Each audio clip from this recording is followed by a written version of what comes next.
to join us in the Pledge of Allegiance.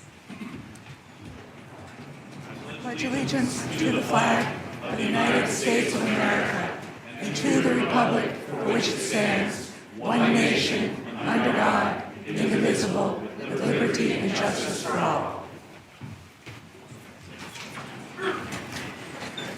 City Clerk, could you please call the roll? With pleasure, Madam Mayor. Councilmember Hedges. Here. Councilmember Lee. Here.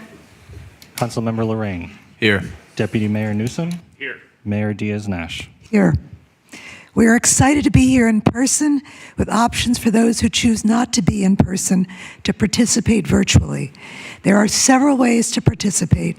For those attending in person, please complete a request to speak slip and hand it to the city clerk.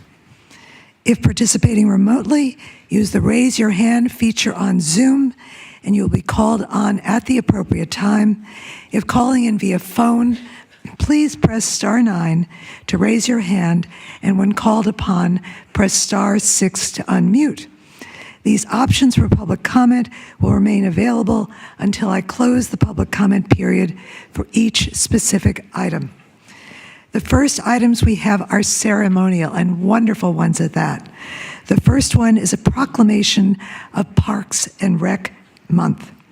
Joanne Magrini, who is our Director of Parks and Recreation, will be making a presentation. Director Magrini, please join us.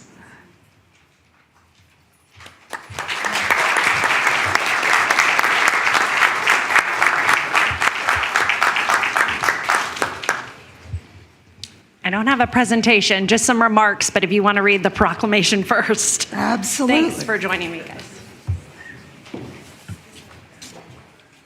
Come on. So everyone, here we are. Look at all these wonderful Parks and Rec people that I see every Thursday night at Central Park for Music in the Park. And everyone's going to be there next Thursday, right?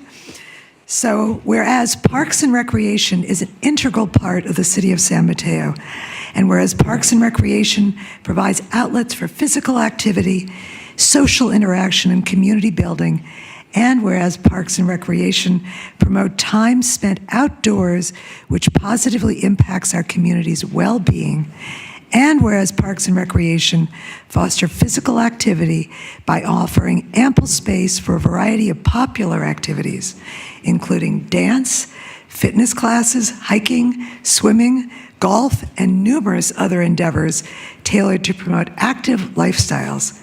And whereas Parks and Recreation are at the forefront of providing essential youth programming, including after-school programs, preschool initiatives, sports leagues, and youth teen volunteer opportunities, all of which play a vital role in shaping childhood development.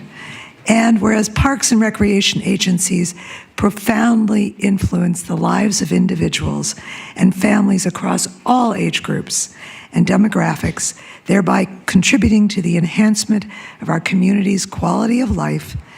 And whereas San Mateo residents have access to some of the most desirable recreational amenities on the peninsula, and I would say much further than that, which includes Central Park, the Japanese Garden, Poplar Creek Golf Course, and the Beresford Senior and Dr. Martin Luther King Jr. Community Centers. Whereas the month of July is nationally recognized as Parks and Recreation Month, with this year's theme being Where You Belong, celebrating the many ways Parks and Recreation professionals, many of whom are here tonight, across the country foster a sense of belonging in their community by providing welcoming and inclusive programs, essential services for all ages and abilities, and safe, accessible spaces to build meaningful connections. Now, therefore, I, Lisa Diaz-Nash, Mayor of the City of San Mateo, and on behalf of the entire City Council, do hereby proclaim July as Parks and Recreation Month. In the City of San Mateo, I call upon all residents to join me in acknowledging and celebrating the invaluable contribution of our Parks and Recreation staff who are here tonight and out helping our community all over the city, for their dedication to promoting programs and activities that foster connection, inclusion, and support for our community. Congratulations.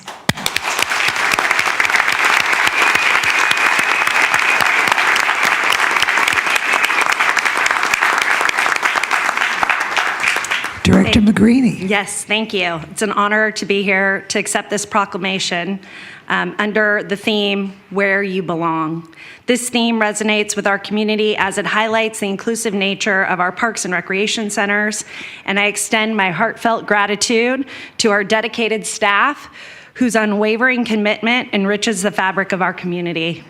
Our park staff meticulously tends to the beauty of our green spaces, ensuring they remain havens for all to enjoy. Our visitor services team plays a crucial role in ensuring our parks and harbor are safe and welcoming environments for everyone. Through ongoing improvement projects, staff support enhancement of our parks, adapting to meeting evolving community needs. Our arbor team meticulously cares for trees, not only enhancing their beauty, but also safeguarding our urban environment. Our recreation staff tirelessly organize and leads diverse programs, activities, and events that foster community spirit and promote well-being. The team managing our public golf course provides an exceptional amenity for all to enjoy. And finally, our business admin team, who works tirelessly behind the scenes to ensure our community's parks and programs run smoothly and effectively. Together, these efforts create spaces where every member of our community feels a sense of belonging. This proclamation serves as a testament to their hard work and our shared commitment to enhancing the quality of life in our city through parks and recreation. Thank you for recognizing their efforts here tonight. Thank you.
And secondly, we have a very important information update about wildland fire prevention, and Melinda Martin, who is the Deputy Fire Marshal, is going to share it with us. Melinda, I see you right there. Thank you so much.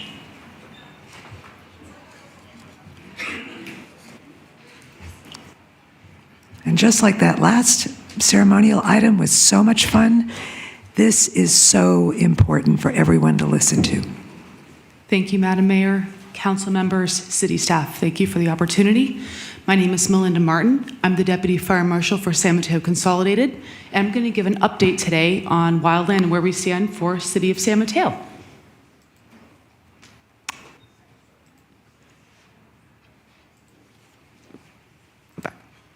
Okay, current fire season. So I think everyone knows fire season has started officially. We have multiple fires across the state. Luckily, there's been none that have affected our areas, which is nice at this time of year. We have resources that are currently deployed throughout California. I will speak about that in a later slide specifically. Usually the times of the year that are the most problematic are September, October. It has been very hot this year, however, in June. So we've seen very difficult fires break out in June and also July now with our recent heat waves. Currently, we have the resources that are at the Shelley Fire in Siskiyou County, which is up by Redding for reference. So that goes into my next slide, which is a really important thing for all of us, is what is defensible space? It basically is the buffer zone between structures and surrounding wildland areas. That's very important, as you will see further on in my presentation. That's the key to slowing or stopping fire. As most folks know now, embers are the #1 cause of ignition in structures. So if we have space around homes, that can slow that spread of embers by preventing fuel from igniting and getting into your home. It also gives firefighters a safe place to defend your property. If there's a lot of brush around a home, it makes it very difficult for us to defend, as now brush is near the engine and the hose lines that we need to actually extinguish the fire. This is the key to really keeping your family safe. This has been documented in multiple studies and findings from major fires all around the country and the state. Okay, creating defensible space. And this picture is great because it's actually one of our superstar HOAs that's right here in town that does defensible space every year that we inspect. So I think the important questions first are, what are we doing? One of the things that we started doing most recently, a couple of years ago, is wildland home inspections. And so we're going and doing inspections of people's homes. We're specifically looking at their defensible space. We're not looking at the home itself, more the vegetation management around it. We are also currently working with other agencies to make sure our open space areas are managed appropriately and that we don't have excessive fuel buildup. And we are also investigating citizen concerns. So things such as dead trees, brush that's starting to get a little overgrown. We're looking at those and we're reaching out to those folks when those concerns arise. Next, what should residents do? So this is an important item. Create and maintain defensible space, as I mentioned. That's very, very important. Remove dead or dying vegetation, something that looks obviously dead, or if you're not sure it's dead, contacting a certified arborist or licensed professional. And consider home hardening. Home hardening, there's actually a great website, CAL FIRE. It's a low-cost retrofit list. There's actually things you can do that don't cost a lot of money that can actually prevent your home from igniting should we get a wildfire. It's actually a really useful tool. So as I mentioned earlier, our current fire deployments, so this is a nice little picture of the Shelley fire when it was fairly new. It just started. It's considerably larger now. It's more than 9,000 acres and still growing. It's not fully contained at this time. We have 11 personnel deployed, and they do a variety of functions. We have folks that are doing communication. We have folks that are actually doing fire lines and different types of jobs on the fire. So pretty cool that we're able to be a part of that. Another fire that we're currently deployed in is the Basin Fire in Fresno County. So, resources. If anyone has a question, concern, they want to bring something to our attention, our main line is right there, 522-7940. That is our main line. If you have any concerns, if you have questions, you want to tell us we're doing a good job, that's how you contact us. Additional great resources are our website, smcfire.org. Also, Fire Safe Council. Most counties in California have one. We actually have one of the best. We have Fire Safe San Mateo, which was the first actually in the state, so pretty cool there. A lot of great information on local planting and fire-wise vegetation. If you have specific questions on that, that's a great resource. CAL FIRE, they have great defensible space guidelines that are easy to understand. They do a lot of pictographs, which is great.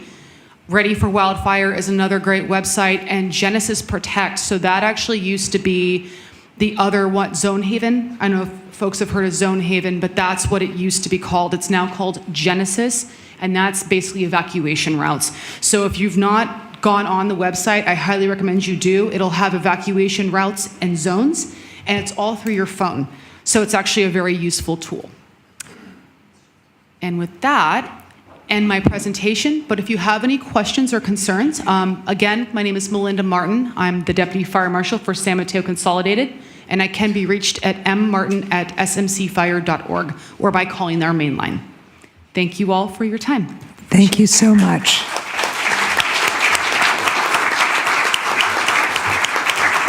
And if you do nothing else tonight, take a picture of this screen so you have the resources available to you. Very, very important. Okay, so the third ceremonial item is another very, very important one for us. It's a proclamation for Disability Pride Month. And I'm going to read out the proclamation, and then we will hear from Pat Carbolito, who is the Executive Director for the Center for Independence of Individuals with Disabilities. So Pat, would you like to come down while I read the proclamation? And Ligia, please join him. Thank you. This is Ligia Andrade Zuniga, who is now with our high school district and independence of individuals with disabilities advocate.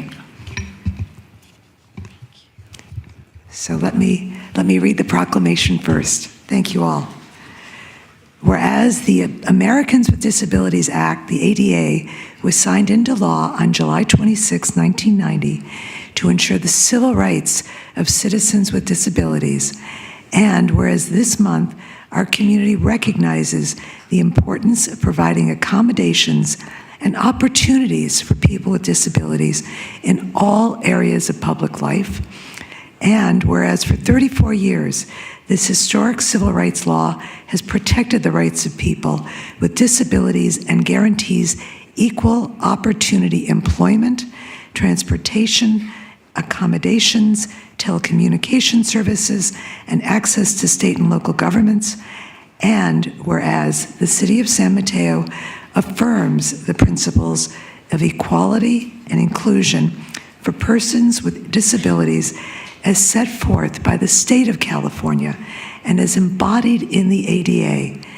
And whereas barriers and discriminations continue to impact people with disabilities, numerous organizations in San Mateo County work with constituents and communities to bring forth the promise of hope and freedom that is envisaged by the passage of the ADA. And now, therefore, the City Council of the City of San Mateo hereby recognizes July 26, 2024 as Americans with Disabilities Act Awareness Day, and hereby extends greetings and best wishes to all observing Disability Pride Month, dated July 15, 2024, by Lisa Diaz-Nash, Mayor.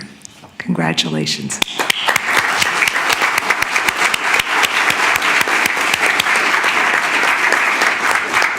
And please share some thoughts. Great, thank you very much. Good evening, everybody. My name is Ligia Andrade Zuniga. I use she, her, ella pronouns. I'm the current president of the Board of Directors for the Center for Independence of Individuals with Disabilities. I also chair the State Independent Living Council, and I am the current board president for the San Mateo Union High School District Board of Trustees. I'd like to thank the council, most of all, Councilmember Lorraine and Councilmember Lee for bringing this forward, and staff for preparing the proclamation, and the mayor for acknowledging it. Thank you very much for always acknowledging Disability Pride Month. I think every year we're able to come and talk about what our community does and how amazing it is. Disability Pride lifts up people with disabilities as important contributors to society. Disability culture and disabled people are beautiful parts of human diversity. By challenging stigmatization and ableism, the validation of the disabled experience, history, challenges, and contributions takes back the power that disabled people have been excluded from. Disability pride is extremely important for our young people with disabilities as they are developing and evolving their identity and where they see themselves in this world. By rejecting shame and pity, lifting up disabled voices, celebrating our intersections, principles like the social model of disability is important to teach our young people that they are not sick, broken, or need to be fixed. It is our society and ableist culture that needs to be fixed. Thank you.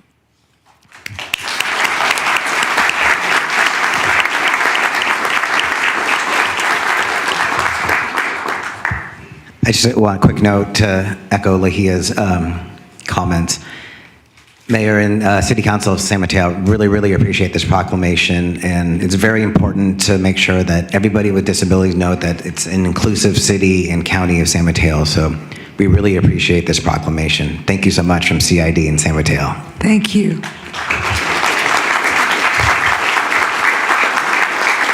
So before I share the proclamation, I would like to say on behalf of City Council, we want to extend our heartfelt thanks to the Center for Independence of Individuals with Disabilities for the truly remarkable work you do in the community every day.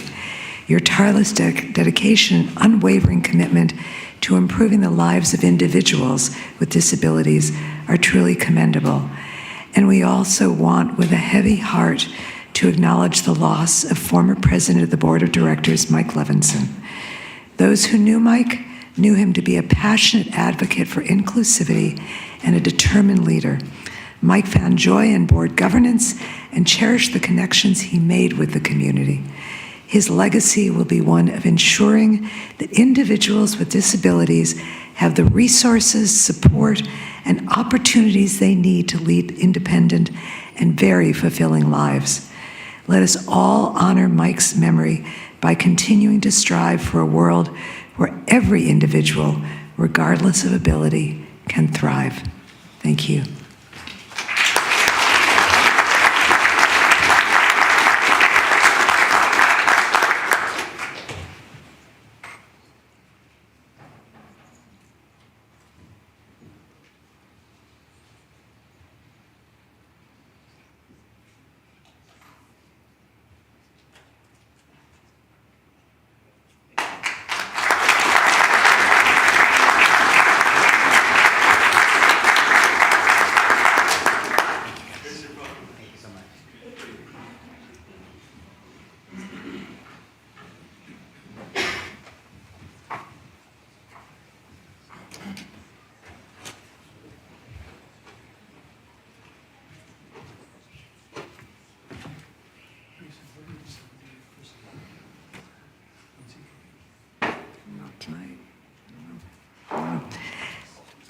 So moving on, we're going to talk about the consent calendar now. So City Clerk, can you please read the consent calendar? With pleasure, Madam Mayor. All matters listed under the consent calendar are considered by the Council to be routine and will be enacted by one motion without discussion. If discussion is desired, that item may be removed and considered separately. Item number 4, City Council meeting minutes, approval. Item number 5, Columbia Crystal Springs Storm Drain Improvements, agreement. Item number 6, Construction Special Inspection Services for Clean Water Program, amendment. Item number 7, Citywide Street Rehabilitation Package, 5B, agreement. Item number 8, Citywide Street Reconstruction Phase 4, contingency increase. Item number 9, Lakeshore Park Restroom Remodel, budget transfer and construction contract. Item number 10, Public Works Facilities Program Manager, Professional Services Agreement. Item number 11, King Recreation Center, new fire alarm system, change order. Item number 12, Beresford Recreation Center, accessible entrance, construction contract. Item number 13, Second and El Camino Garage Improvements, Phase 1, change order. Item number 14, Transportation Development Act, Article 3, grant acceptance and budget appropriation. Item number 15, Wastewater Treatment Plant Upgrade, construction services, contingency increase. Item number 16, Integrated Supervisory Control and Data Acquisition System Maintenance and Improvement, change order. Item number 17, Young Tree Watering Services Agreement. Item number 18, Wastewater Treatment Plant Supervisory Control and Data Acquisition Monitoring and Upgrade Project, change order. Item number 19, Bay Meadows Community Facilities District Special Levy for fiscal year 2024-25. Item number 20, Below Market Rental Rates, Sales Prices and Unit Community Priorities 2024 revisions. Item number 21, Kroger Opioid Settlement Agreement. Item number 22, City Manager's Office and Police Department classification updates. Item number 23, By Right Housing Opportunity Overlay District, zoning code and map amendments, ordinance adoption. Item number 24, 1528 South El Camino Real, zoning map amendment, ordinance adoption. Item number 25, Transportation Fund for Clean Air Grant Application. Item number 26, San Mateo City Employees Association Memorandum of Understanding changes. Item number 27, Park and Recreation Commission Appointment Subcommittee Appointment Recommendation. And finally, item number 28, City Council and Boards and Commissions Rules and Procedures Update. Thank you very much, City Clerk. Is there any member of the council who would like to pull an item from the consent calendar? I want to ask a question, but I don't want to pull it. Okay, so, Item 21, the Kroger settlement. okay, maybe we can do that afterwards. Would that be appropriate?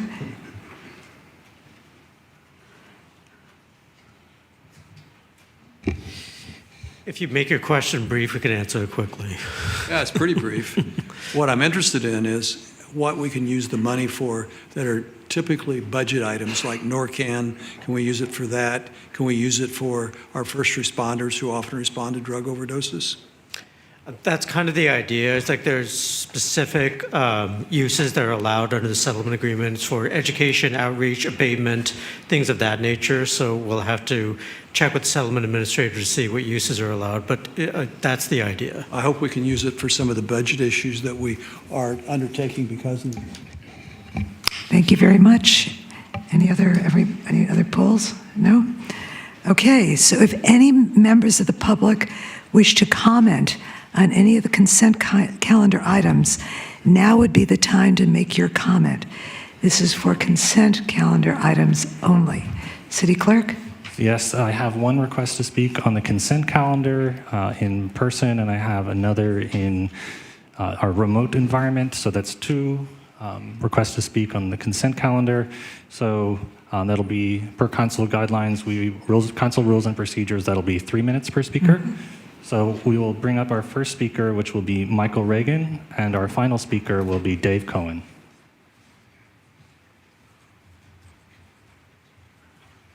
Three minutes, I'm lucky tonight.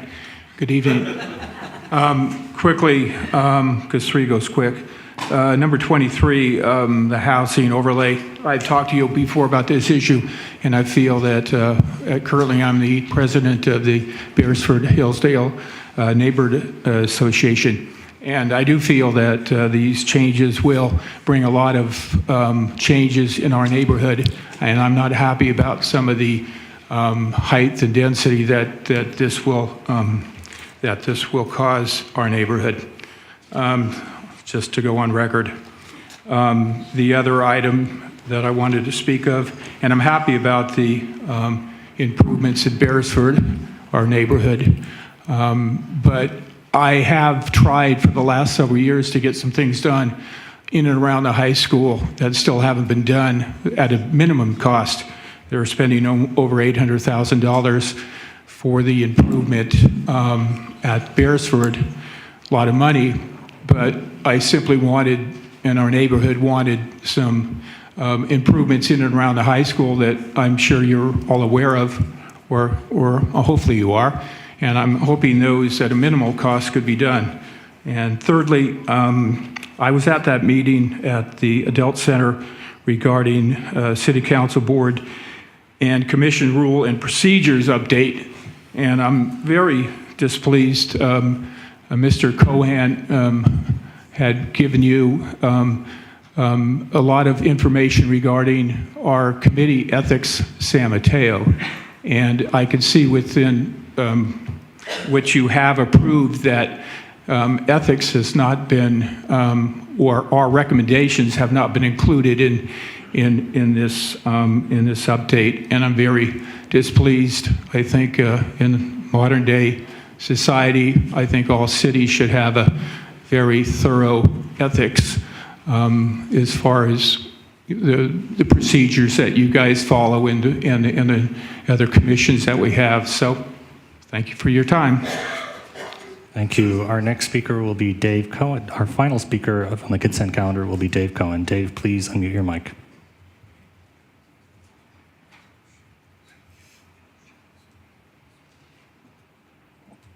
Okay. Dave, we can hear you. Dave Cohen.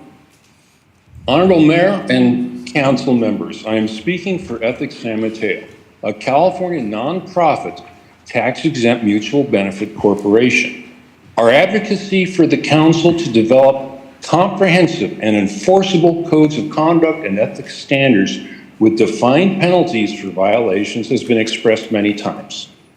As we presented in the study session a few months ago, this City Council has an opportunity to create documented rules and requirements which would leave a stellar legacy.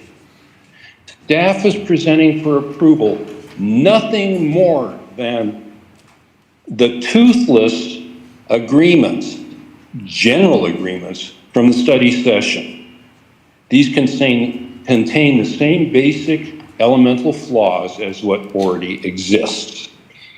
Clear and concise requirements for behavior do not exist. Self-determination of conflicts of interests remains. Enforcement is non-existent, and there are no consequences for violations. We understand January and February might be some opportunity to revisit this and do more. We would expect a solid plan and some solid elements to be put into these rules.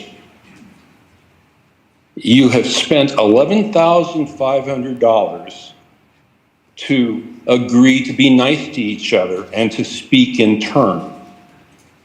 That is a waste of money. I wonder just how many child safety seats and bicycle helmets could have been funded for low-income families with that money rather than wasting it on absolute nothing. You have let the residents of San Mateo down. Unless you take on your responsibilities to provide and maintain a city government that operates in a fair and ethical manner, you will have lost even more trust, a keystone of successful governments. Thank you. Thank you. And Madam Mayor, that concludes public comment on the consent calendar. Thank you. City Attorney, would you like to say something?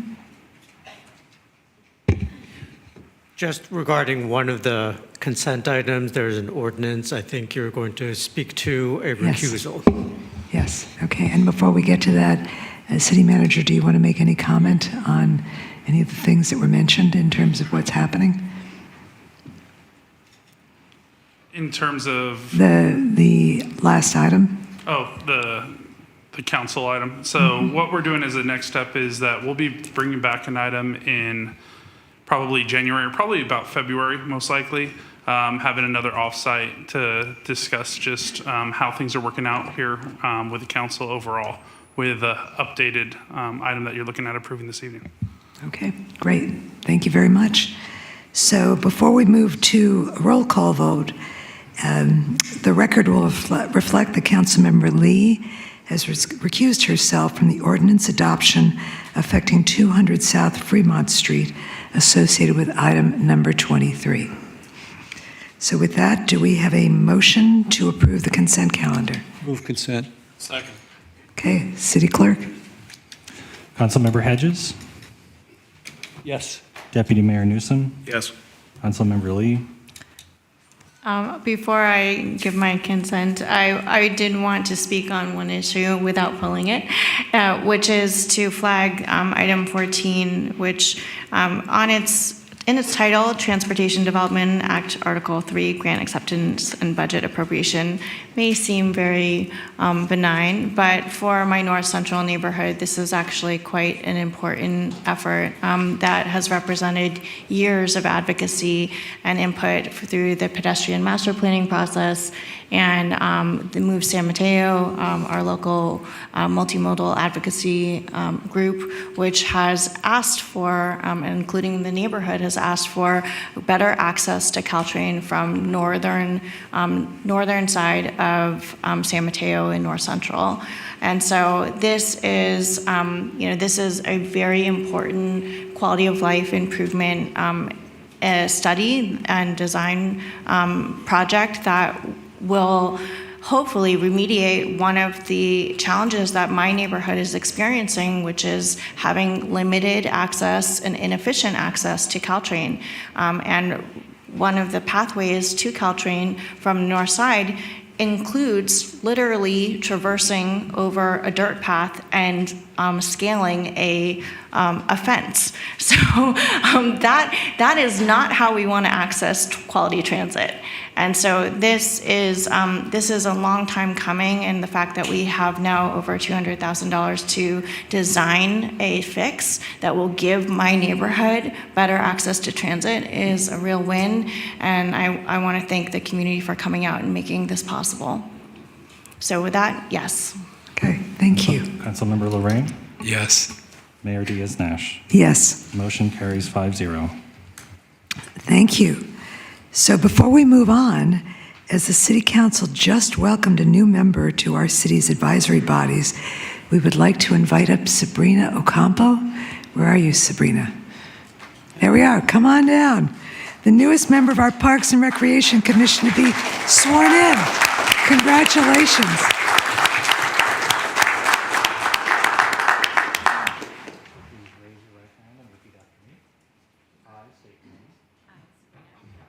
Do solemnly swear or affirm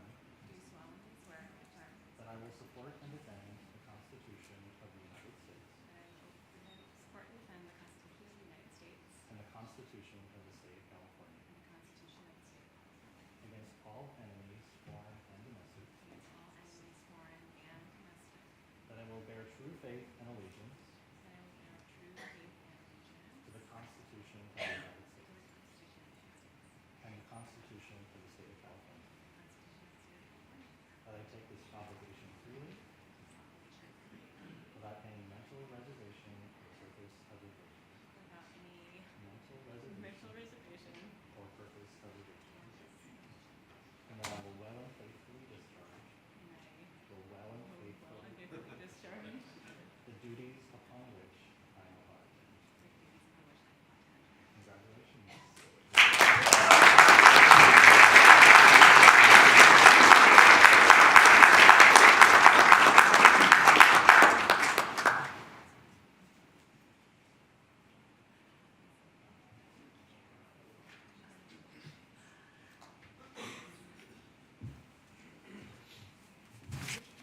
Right there.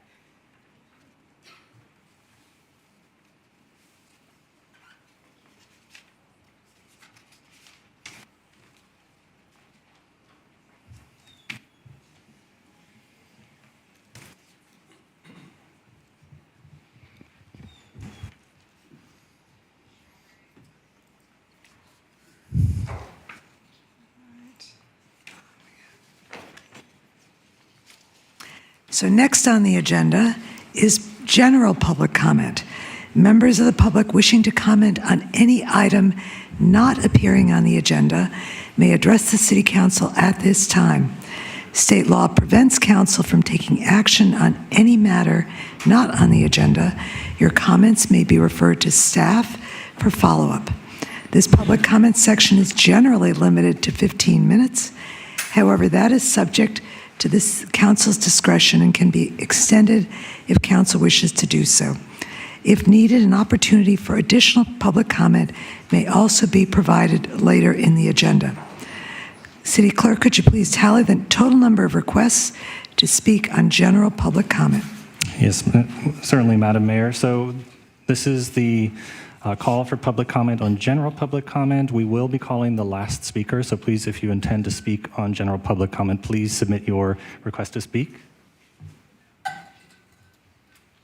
And for our attendees participating remotely, please raise your hand now if you wish to speak. As I mentioned, we will be calling the last speaker. And seeing none in our virtual environment, Madam Mayor, we have a total of 28 requests to speak. So per council rules and procedures, that will be 1 minute per speaker. That's right. And we will call speakers in the order that the requests to speak were received. So because we have a large number of requests to speak, if I call your name, if you could please come up and line up to my right against the wall, that would be greatly appreciated. So the first three speakers will be Kelly Ryerson, followed by Lindsay Reich and Yiwei Tang.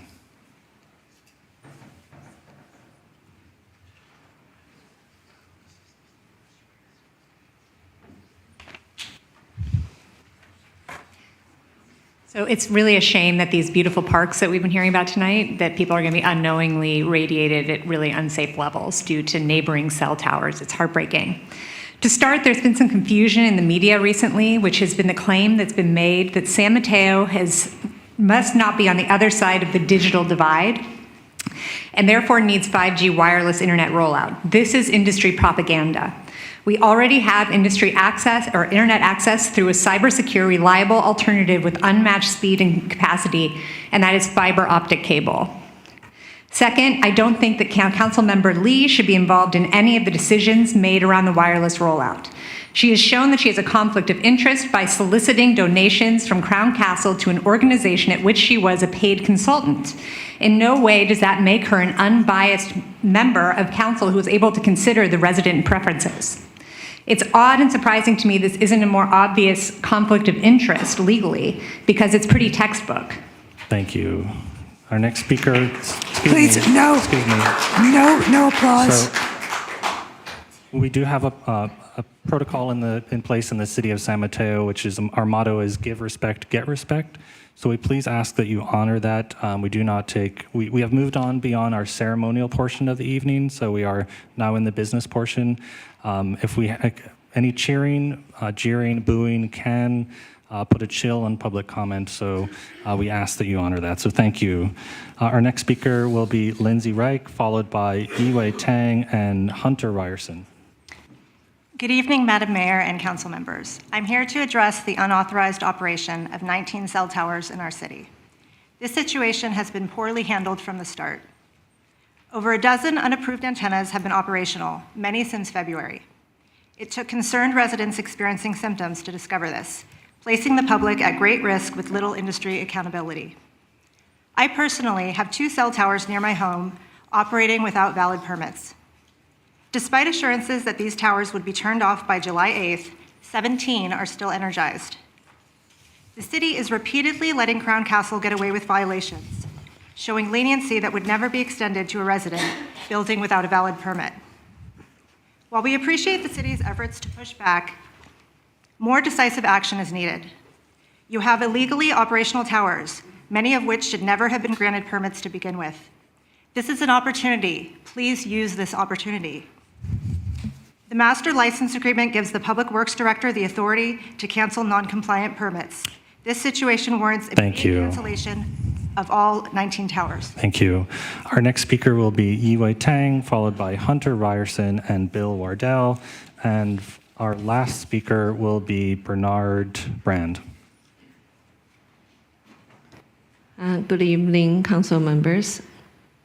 I'm here to echo Lindsay. So the community is very upset about the 19 5G towers being energized without the city's knowledge. The 17 5G towers are still operating without in compliance with the issued permit. The community is super disappointed that the city has not used the power you have to revoke that 19 permits.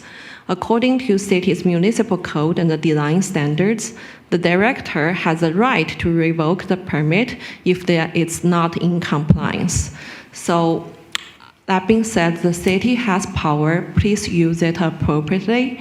Another example that city has power is the city has the authority to reject the placement of 5G equipment on city-owned utility poles. Please use that and protect the citizens. Okay, thank you. Thank you. Our next speaker will be Hunter Ryerson, followed by Bill Wardell and Marina Mavridis. Thank you. I invite you all to look nationally, where our democracy is in grave danger and corruption threatens our most powerful institutions. As citizens, it is crucial that we can trust our local government to stand strong as the last line of defense for democracy. At this hour, we cannot allow for corrupt interests to interfere. We cannot allow for the will of the people to be superseded or disregarded. And you cannot afford to disregard the voice of your constituents. No individual or corporation is above the law. I have faith that you will all uphold our democracy and end this illegal corporate encroachment of cell towers in our neighborhoods. In service of your country, don't sell out San Mateo. Thank you. Thank you. Our next speaker will be Bill Wardell, followed by Maria Mavridis and Crystal Garcia. Good evening, Madam Mayor and distinguished City Council and staff. My name is Bill Wardwell. I've been a resident here for 56 years. I loved it when I moved here. I love it even more today. I'm a retired lieutenant colonel in the Air Force. I hold the highest pilot rating of command pilot. I'm a flying veteran of Vietnam, and I'm a flying veteran of Operation Desert Storm. I've seen what it's like to be on the wrong end of a bullet. I'm still standing here. You're on the wrong end of the bullet with this 5G. I have a lot of training in radiation because I used to deal with nuclear weapons. This thing is a nuclear weapon. 460 to 6,000 megahertz is trouble. It's proven, and you need to do the right thing. Do not submit to corporate greed. Get rid of these 5G towers and get rid of them now. Be an example for the rest of our country to get rid of these things too. And while you're at it, get rid of Roundup. It's also carcinogenic. Thank you. Very much. Thank you. Thank you. Our next speaker will be Maria Mavridis, followed by Crystal Garcia and Irina Mavridis. I'm Bernard Bruand, and I'm living on 3100 Monterey Street, and we'll have a cell tower 10 feet from my window of the living room. And the cell has not been installed more than a year, so apparently it's finished because it should have been installed before June. And I know there are about 20 towers in the same case, so I think it's time to cancel this permit since Crown Castle didn't respect the rule and didn't follow. So, following what the other people said, keep their feet to the fires to be sure that they behave accordingly to the benefit of the citizen of San Mateo, not to their benefit and try to make money by selling this kind of 5G. Why they didn't install, I don't know. Maybe because they had said there was 19 locations evaluated before finding my pylon. That was the only one which could work. That's the techniques they use, okay? Immerse you in the data and get you lost, and they get what they want. Okay, so check that. Thank you. Now we will invite up Maria Mavridis, followed by Crystal Garcia and Irina Mavridis. Thank you, Madam Mayor and City Council. The city staff took 6 weeks to respond to our requests, and they were not even aware that there were 19 towers operating unauthorized. Initially, we were told only 5 were on. 6 weeks to get clarification. Is this going to be the speed of their workflow even if when we ever have a fire, if that ever happens, where we're talking about fire season? Aside from them being powered on illegally all this time, they can't even shut them down after the designated day they finally planned to do it on July 8th. There was a house fire on our street just last week. Imagine not being able to power off the towers and being electrocuted by mistakenly shooting water anywhere on the antennas near such fire. The city needs to do better and protect the safety of its tax-paying residents. We already have taxpayers paid for fiber to the premises, and this is going to be a subscription-based intranet service. Why are we putting the residents at risk who do not want or need this? Thank you. Thank you. Our next speaker will be Crystal Garcia, followed by Irina Mavridis and John Connolly.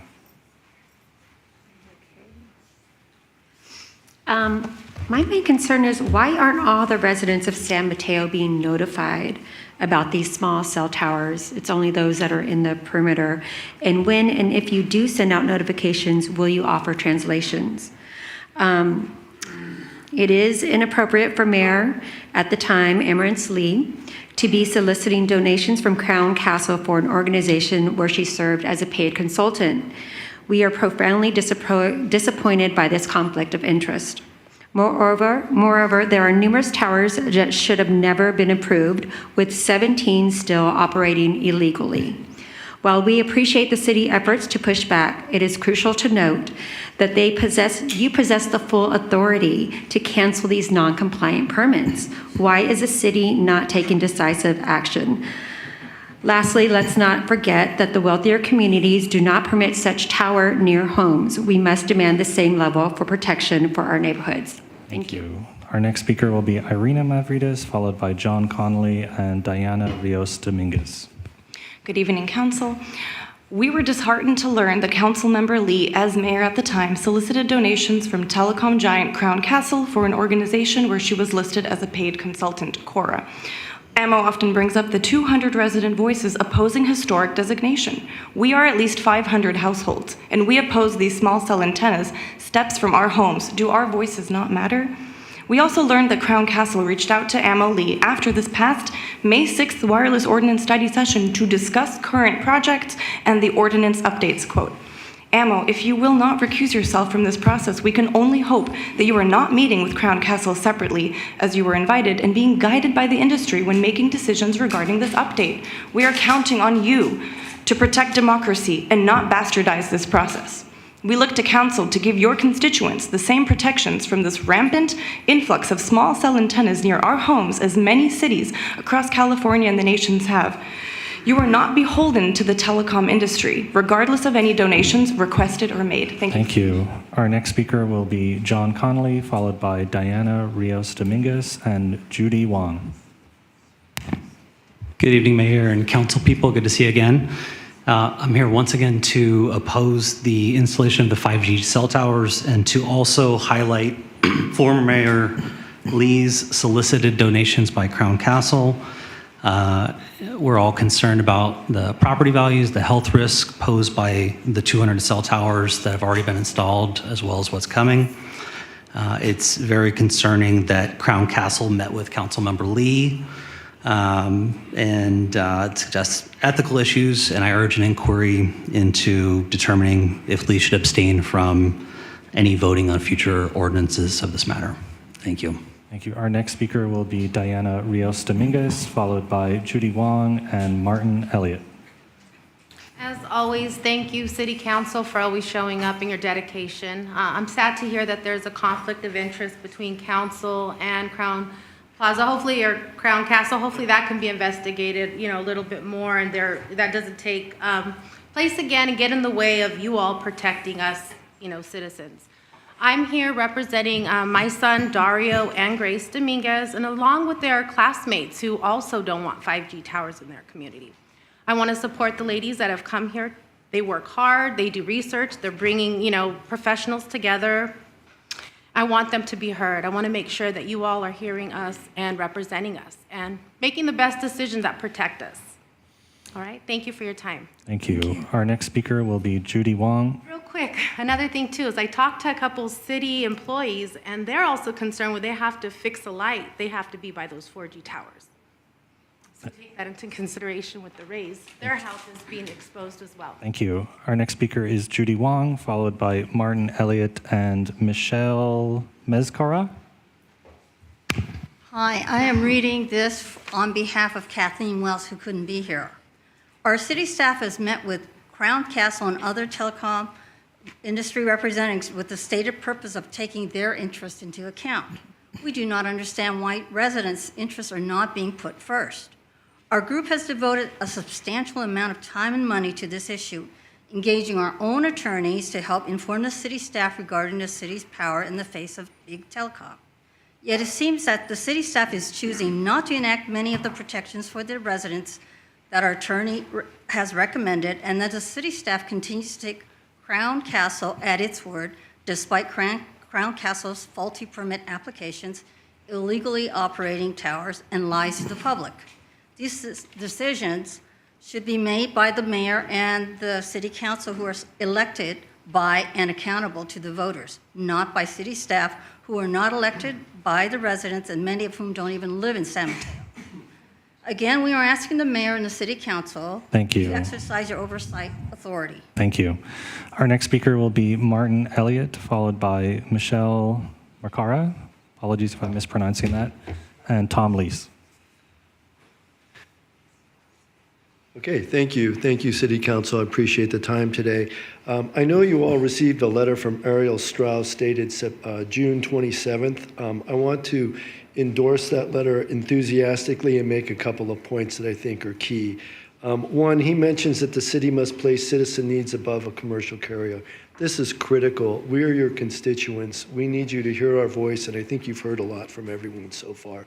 But I can't stress that enough. And two, the city really needs to take to heart minimizing installations near homes. I have a home at 304 for Hacienda in San Mateo, and I'm going to tell you the story of it. You really need to halt applications that make no sense. The one by my home makes no sense. And Mr. Lorraine, I'm in your district, and I appreciate any help you can provide. But Hacienda Street in San Mateo, 31st and Sylvan, two corners, 220 yards apart, 5G tower from Crown Castle, a 4G tower. How did Crown Castle get that by the city? Thank you. Why? And if I were the city of San Mateo, I would be so incensed that they even sent that application in. It should never concentrate Time is up. such a heavy demand. Our next speaker is Michelle, followed by Tom Lees and Eric Mork. Good evening, Mayor and esteemed members of the City Council. I stand before you tonight deeply concerned about the installation of small cell towers in our neighborhoods. The retired pilot that spoke earlier, he's my neighbor, lives a few houses down from me. We have 2 small cell towers that are put down about a block and a half from my house, about a block from each other. I think that's a little over the top and unnecessary. These towers are disguised as innocuous attachments. They pose a threat to the very character of our communities. The potential health effects of constant radio frequency emissions are a major concern for residents.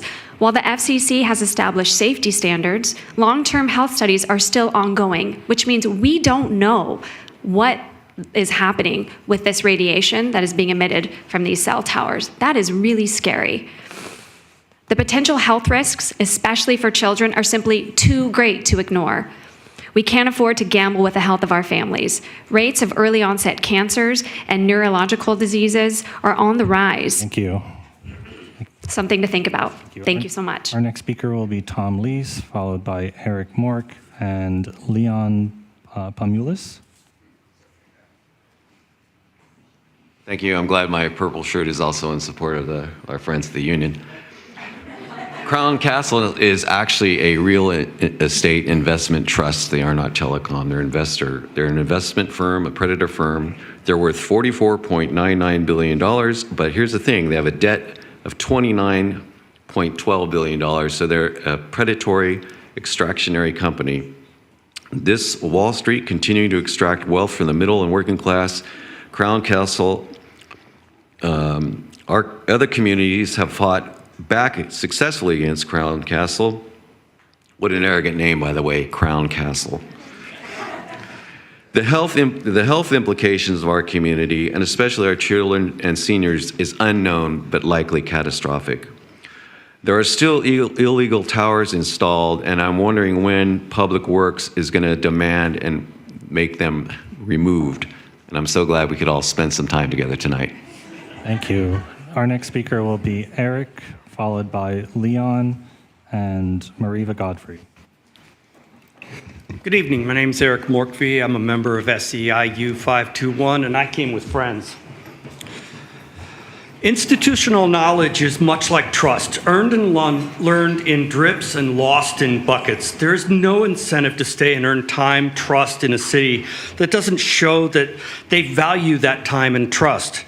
No incentive to learn and better themselves on behalf of the infrastructure. Yes, the infrastructure.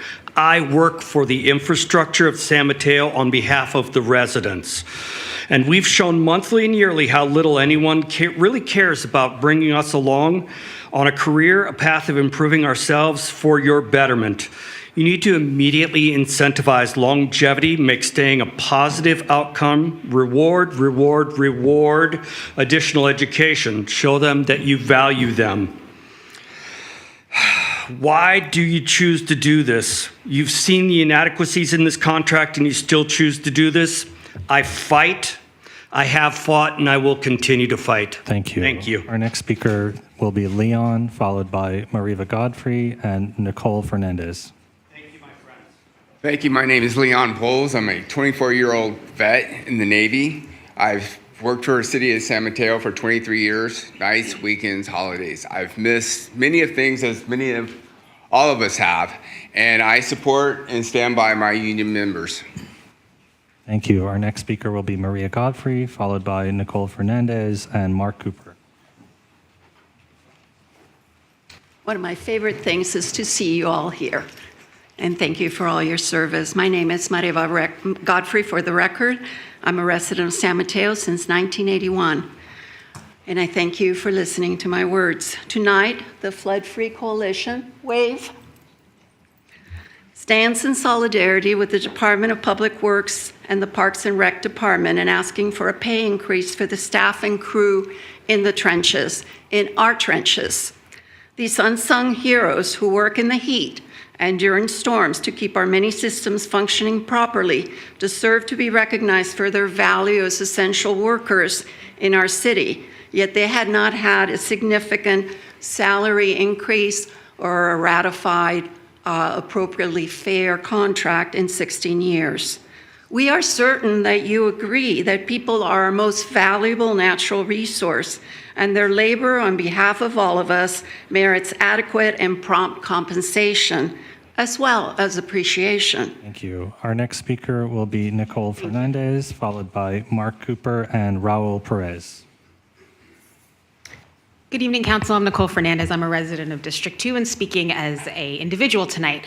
I am a proud former member of SEIU 521, and I think that it's really important that if we're honoring Parks and Rec month this month, we also need to honor the Parks and Rec and Public Works workers with a decent contract. And I really hope for the staff and for elected officials to negotiate in good faith for our superheroes, which are the Parks and Rec and Public Works and all of our city workers. So thank you for what you do, and thank all of you for what you do every day. Thank you. Thank you. Our next speaker will be Mark Cooper, followed by Raul Perez and Jesse Dolan. Good evening, Council. As you know, we are in the middle of bargaining between the City of San Mateo and the maintenance unit. This is an especially important negotiation because it is the first negotiations post-COVID. We are looking for a fair contract. We are hoping that the City Council, and we're also trying to bring awareness to the rest of everybody out in YouTube and out in the audience, that we are not where we want to be. And so we're hoping to see some movement in our negotiations. You know, during COVID, we were deemed essential workers, and we're hoping that the unit, we're hoping that you can help us do that. And I just want to make sure that our unit gets a fair contract. Thank you. Thank you. Our next speaker will be Raul Perez, followed by Jesse Dolan and Jonathan Ayala Zanate. Good evening, everybody. January 2023, like myself and many of my member unions of Public Works, were called upon to be essential workers for the evening for 12 hours straight. I left my family to make a commitment to my city that I work in, leaving my commitment at home to be part of something that was beckoned as our duty. I ask you all to consider not just as being essential workers, but not to be expendable for the duties that we do. Thank you. Thank you. Our next speaker will be Jesse Dolan, followed by Jonathan Ayala Zanate and Frank Elliott. Hello, my name is Jesse Dolan. Market conditions in the city of San Mateo are such that people are quitting and taking jobs in other cities that pay on average 20% more than what we offer. In only 3 years, we have lost 13 staff members, which is nearly half of our workforce. Currently, we only have 4 out of 8 mechanic position fills at the wastewater treatment plant and none of the instrumentation. The city is not responding to market conditions. We cannot retain people. We do not believe we are being compensated fairly for the work we do. The City of San Mateo sets the low income threshold for its BMR program at $147,000. That means, by the city's own standard, not a single member of the maintenance unit could be considered middle class. When I say that we struggle, that is not hyperbole, that is an undeniable truth. We are asking to have the same opportunities that previous generations have enjoyed. We are asking that we are compensated enough to live with dignity. We are asking that our families and children not have to live in fear of financial catastrophe. We are not asking to become rich. We are only asking that you stop insisting we remain poor. Thank you. Our next speaker will be Jonathan, followed by Frank Elliott and Tim Elliott. Hi, my name is Jonathan Ayala Cirate. I work for Streets Department of Public Works. I love working for the city of San Mateo. It gives me a sense of purpose, you know, repairing infrastructure, keeping the people safe. But seeing how's the cost of living in this city or around here, because it's getting too expensive. I might have to move to the East Bay where it's more affordable, plus more commute for me to get down over here. What happens if an emergency happens, say like a fire or a flood like a couple years ago? How am I going to get from the East Bay down over here to serve the people, you know? I like working here, you know? I don't want to leave this place and, you know, miss out with working with my coworkers, you know? They're good people, man. I'm a single guy, and it's hard for me to live around here. I can imagine these people, you know, my coworkers with their families. So I'm just asking for a fair contract, you know? Just to live, you know? Thank you. Thank you. Our next speaker will be Frank Elliott, followed by Tim Elliott and Rick Bonilla.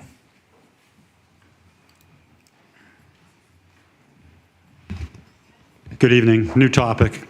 I was encouraged by the local historic process discussion several weeks ago.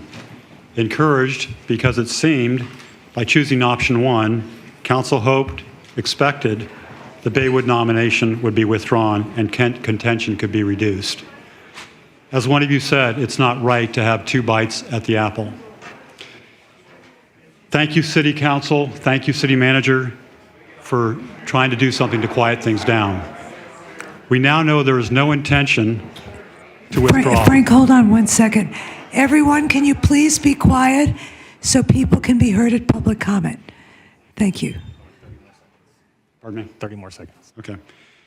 As we know now, there's no intention to withdraw that nomination. Contention will continue in the neighborhood, which is the whole point of trying to prioritize that item. Unlike most asks, my ask will actually save the city money. Please direct staff to suspend all activities with respect to option 1. And I'm addressing specifically the 3 council members that voted yes for this option 1.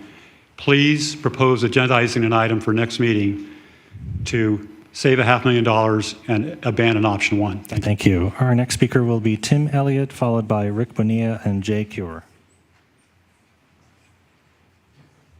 Good evening, Council, City staff. Thank you for the opportunity to speak. At the June 17th local historic resource study session, the Council considered 3 proposals relating to a citywide local process that would ensure an inclusive, open, and transparent process with the opportunity for input from all interested stakeholders that might ultimately result in updates to the city's historic resource ordinance, taking into consideration such notions as the fair, equitable, and consistent application of such an ordinance in the city. As you know, the council elected to proceed with option 1 to allocate a preliminary $500,000 to a local process. My recollection is that during discussion of the options, there was near unanimous feedback from the council that with option 1 being selected, it was the hope that the San Mateo Heritage Alliance would withdraw its nomination for listing of the Baywood neighborhood with the National Register of Historic Places. However, there was acknowledgement that the effort lacked teeth. As we see now, the alliance is not withdrawn. I encourage you, like my prior speaker, to. Thank you. Our next speaker will be Rick Bonilla, followed by Jay Cure and Gerald Marino. Good evening once again. Rick Bonilla, former mayor.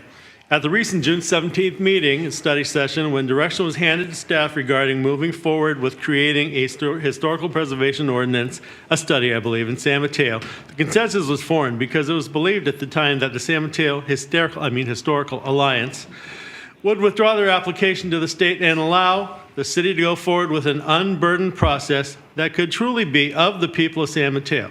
It's become abundantly clear that this is not happening. The city should not move forward with spending any money on creating our own policy when it can easily be circumvented by a small group of people who are seeking to usurp other people's property rights. I strongly urge the city to not go forward with creating a policy, historic preservation, unless the San Mateo Heritage Alliance withdraws its application/nomination, whatever it is, to the State Office of Historical Preservation. Thank you all very much. Thank you. Our next speaker will be Jay Cure, followed by Gerald Marino and Trina Pierce. Jay Cure, Baywood resident. I'd like to say it's good evening to you, but it's not a good evening when I must stand in front of you to argue about historical registration. The listing of my home in the Baywood neighborhood is not an honor. It is an unwelcome burden. Mandatory historic preservation is not appropriate for the average homeowner. compliance is time-consuming, difficult, and costly. I know this to be a fact, especially for the economically challenged. I'm not going to close by saying thank you. I don't feel thankful for standing here defending a right that is about to be taken from me and so many others. If the nomination of Baywood is not withdrawn, do not spend $500,000 of taxpayer money on a process that is and will continue to be circumvented. Thank you. Our next speaker will be Gerald Marino, followed by Trina Pierce.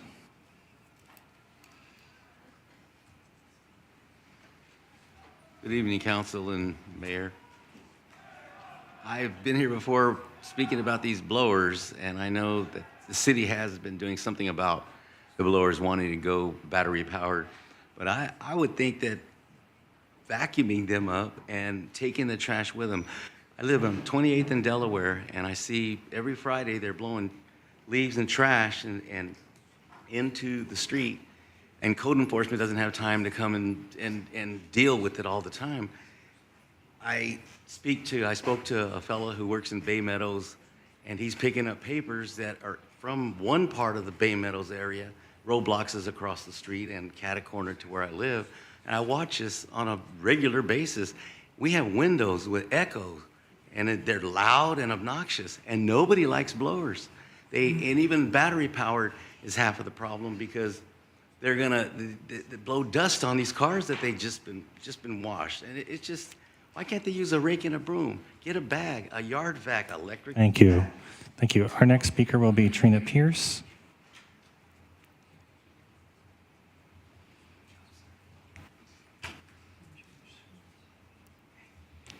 Good evening to you all. Good evening, Mayor. Pull it down. Good evening, Mayor Diaz-Nash, and to the council members and to the staff. My name is Trina. First of all, I just want to say thank you to the city manager. What he did for the seniors at the center that day was just remarkable. I've never heard someone talk so much except to me, but they came out. And then I'm here to plead, beg, cry that you put us on the agenda so more people will come out. I had two people here, they were both in walkers, but one of their sons said, no, it's too many people in there. So the other one said her grandmother couldn't come here either. So I would love to be on the agenda so I could tell them we have a specific time to talk. They're talking to me, and I'm giving it to you guys, but I'm one person. But there's many out there. They're just afraid of retaliation against the group. Thank you. Thank you. And just real quick, Bernard Brand, are you still in the room? Yes, you've already spoken. So, Madam Mayor, that concludes public comment. All right, thank you very much, and thank you. City Manager, is there anything specifically you'd like to share about the cell towers that many people ask questions about? Yes, Mayor. I'll go ahead and I'll ask our Public Works Director, Matt Fabry, to come and address the council on the latest update.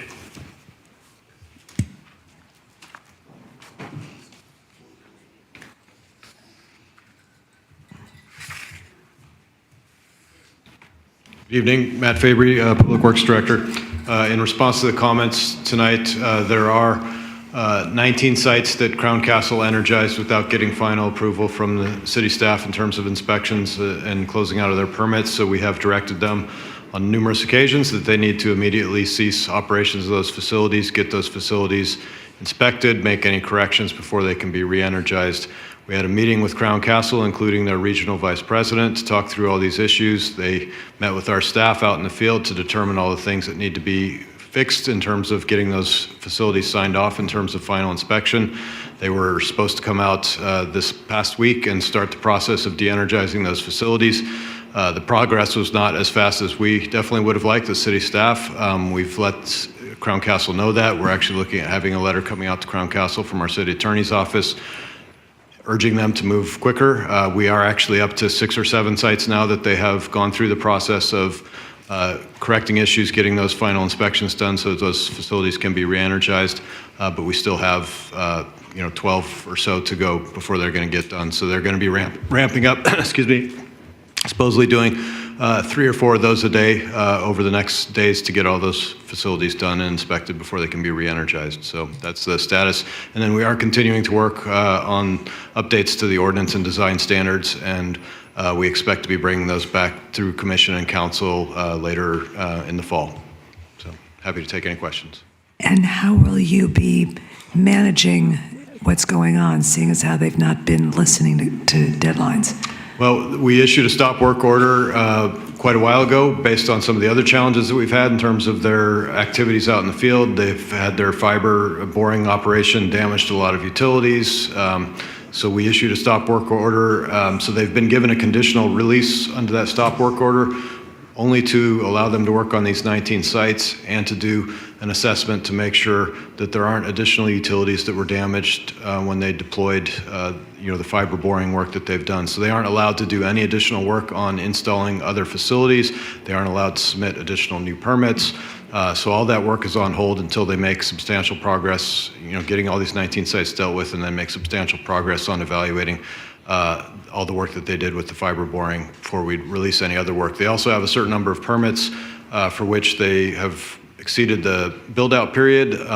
So we're looking closely at all those permits. If there are permits for which no work has been done and they have exceeded the build-out permit or period, that we will be looking at those permits as expired, and they will be having to then completely reapply if they want to pursue those locations. If they've got some level of work that's been done, we're working with them in terms of what is a reasonable time period to get those done. If they're getting close to the end of the build-out period, they are allowed to request an extension under our design standards. So we're working with them on those issues. But so we will be expiring a certain number of permits that have not had any work happen since they've applied. So it's been a year with no work. Thank you. Deputy Mayor, did you have a question? Yes, quick question. Thank you, Matt.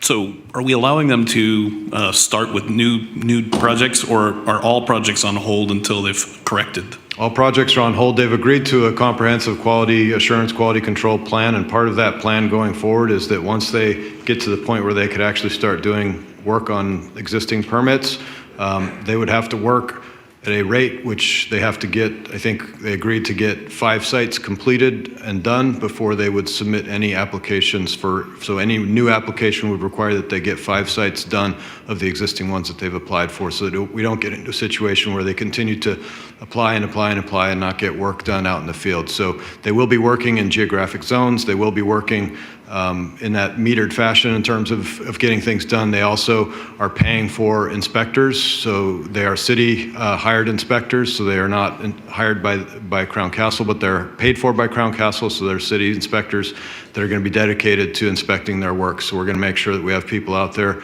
continuously making sure that the work that they do meets our standards. Are they also the same contractor that are working with DeLeo or DeLeo? No, okay, different entity. Yeah. Thank you. Councilmember Hedges. I've just been listening to folks tonight and listening to you, and I'm curious, have you had any interaction with other companies that seem to be doing this kind of shoddy work? No, I mean, this is the only entity right now that's applying for the small cell permits, so it's the only one that we're working with right now on this particular issue. We do have a company, as Councilmember Newsom mentioned, that's installing fiber from the Belmont city limit up to the Burlingame city limit that is not installing the wireless antennas, but they're installing fiber, so some of the similar work.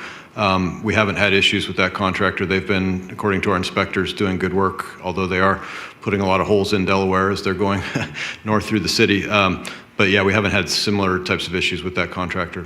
Well, that's something else. Thank you very much, Matt. All right. Thank you very much for answering our questions, Director Fabry. Thank you. Okay, I think are we finished with public comment? All right. Thank you very much. I will close public comment now and bring it back to the next item, which is a public hearing, number 29, potential ballot measure, consideration of placing a land use measure on the November 2024 ballot. And Christina Horsberger, our Assistant City Manager, is going to make a presentation on this topic. Thank you, Assistant City Manager.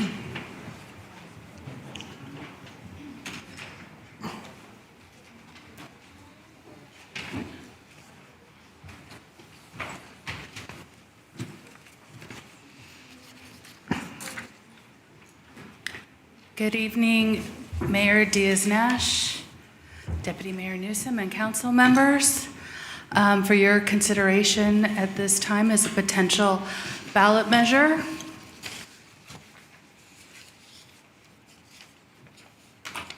And so the council action before you is to direct staff on whether the city should proceed with placing the land use measure on the November 2024 ballot with the proposed language, which I will show you on the next slide. And so I will also conclude with the proposed language so that you don't have to digest it all now, but I will read it once for you and for everyone else in the room and for everyone who may be watching the meeting virtually and who may not have had the chance to see this language before. So this is the proposed language. Shall the measure to allow for additional affordable housing for low and middle income residents and meet state housing requirements without raising taxes while enhancing parks and open space, allowing existing residential neighborhoods to stay low density and reducing traffic impacts while planning for future housing to be concentrated primarily downtown along the El Camino corridor and near Caltrain stations where it is close to transit, jobs, infrastructure, and services be adopted. So I'll start with a little bit of background. First, in March of 2024, General Plan 2040 was adopted by the City Council along with the land use map that is currently under consideration. And this land use map was adopted after 6 years of community engagement, and it currently includes some areas which exceed the currently allowed height and density limitations, which were approved by voters. Subsequently, the housing element was adopted for the second time. It was first adopted about a year and a half ago, and it includes a policy for the continued compliance and state certification of the housing element, which is required by state law. And it includes the policy that says that this ballot measure would be placed on the ballot for 2024, and if it does not pass, that a backup plan would be embarked upon by the city to provide for additional housing unit capacity. And also on that same evening, May 20th, 2024, the City Council directed staff to conduct outreach and education of the community to educate them on the ins and outs of the potential ballot measure. And at that time, staff and City Council members embarked on an education and outreach campaign of the community, which concluded basically on Friday. So it went all the way up until the last business day before this council meeting. So on this slide, we show the entirety of the city of San Mateo, and all of the green areas are the areas of the city which would remain unchanged. So no changes to the height and density limits that are currently subject to the parameters of Measure Y. And so within the areas that are uncolored and within the city limits, you see the areas that are subject to the change in the height and density limits. So those are really the areas that we're talking about that would be subject to the change. And you can see that they are primarily concentrated along the transit corridors. And those are also the areas that are generally delineated by the study areas that are the areas that we discussed throughout the general plan for the past 6+ years.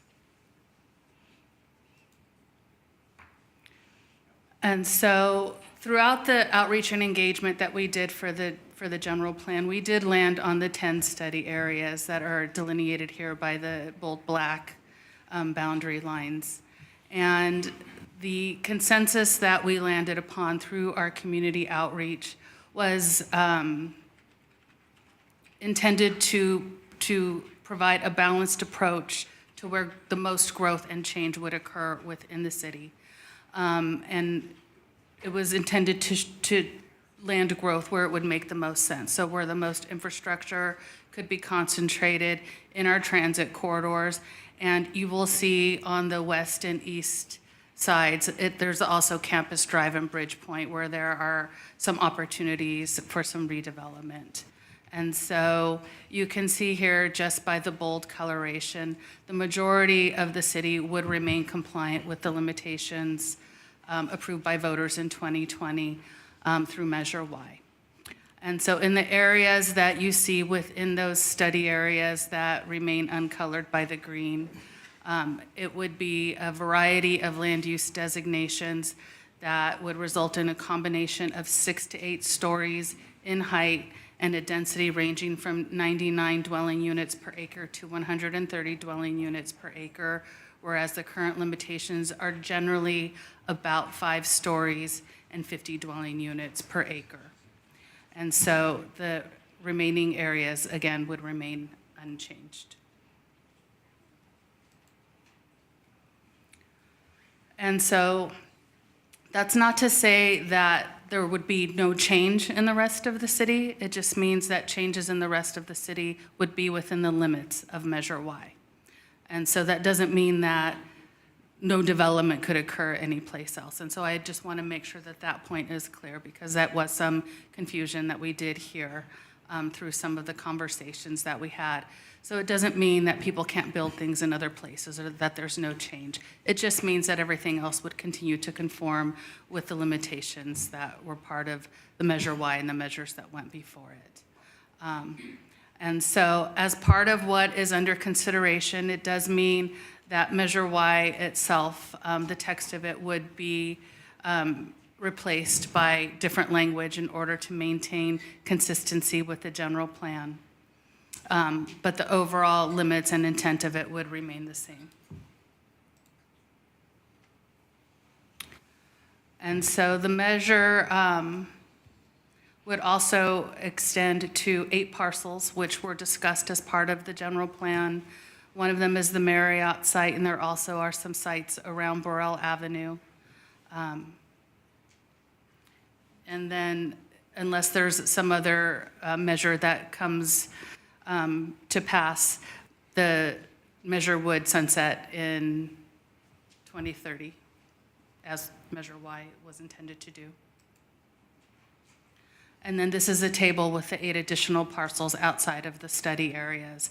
And so these were discussed in detail as part of the general plan discussions. And so as part of the education and outreach endeavor that the city representatives embarked on after May 20th, we created a web page with an executive summary. It included FAQs, a fact sheet. It was available and is available still and will be throughout the duration through November if the city council directs staff to place the ballot measure and move forward. It's available in multiple languages through the Google Translation feature. We also sent out 3 mailers, 2 in June and 1 most recently about a week ago. Those are available in Spanish and Chinese and also in multiple languages through the translation feature. We put out digital ads, social media posts, and spread the news through our e-news several times. We contacted 74 stakeholder groups that we thought would have an interest in this subject matter, and we were able to connect with about 50 of them through live and virtual meetings. In our mailers, we also had comment cards, and through our social media posts, we received several comments. And in our virtual and live meetings, we had very robust comment sessions. Through the variety of comments and Q&A sessions we had, we heard a lot of support, we heard a lot of opposition, we had a lot of unrelated comments, and we had a lot of questions that we were able to answer. We did hear a lot of confusion, but we heard a lot of informed questions as well.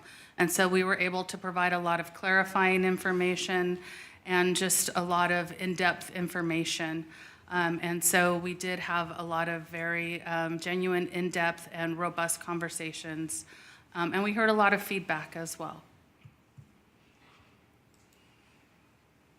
And so for the budget impact, which we also did hear some comments about, we have budgeted $225,000 for elections for this election year. The estimated cost for this particular item would be between $194,000 and $233,000. So an adjustment may be needed if it goes up to the $233,000 amount, but it may come in at less, as much as $30,000 less. And again, the council action that is being requested tonight is direction as to whether or not we should move forward with placing this on the ballot with the proposed language, which I read to you before, so I won't hang out here too long, but we can go back to it if you'd like. It is slightly adjusted from the first time you heard it.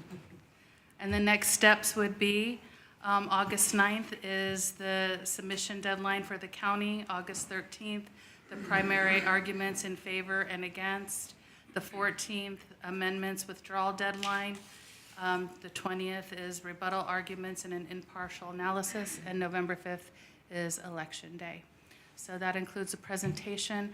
I have with me Community Development Department, Zach Dahl, in case there are technical questions about the land use designations or any of the specific parcels or some of the other land use aspects of the potential ballot measure. We also have Barry Barnes here. He is our elections expert. And of course, I have our city manager and our city attorney for any questions that you may have of them. Great. Thank you very, very much, Assistant City Manager. Before we open up public comment, could we please take a 5-minute break, and then we'll come right back to open up public comment. So get your questions and comments ready. And if anyone still needs to submit a request to speak slip or give it to the city clerk. Thank you very much.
right, everyone, we're going to get started. The thermostat has been turned up. It will eventually get a little bit warmer here, but it keeps everyone awake. And so now we are going to open up public comment for anyone who needs to. Please give your slips to the city clerk. How many do we have? Madam Mayor, so in person, we have a total of 18 requests to speak. In our virtual environment, we have 4, so that takes us to... I think we just got another one. Just got another one, so we're up to a total of 25 speakers. Okay, so And then that'll, 1 minute per, apiece. Per council rules and procedures, we'll set that as 1 minute per speaker. And also, request from the council, we have in council chambers a group of speakers who speak primarily Spanish. The city has coordinated a translator, so we would recommend that we take the Spanish speakers first so that our translator can provide those services. Yeah. Okay. So I'm going to call up the next 3 speakers. If you could please line up to my right as I call your name. Patricia Porras, followed by Mayexa Rojos Axo and Marcelia Ruiz.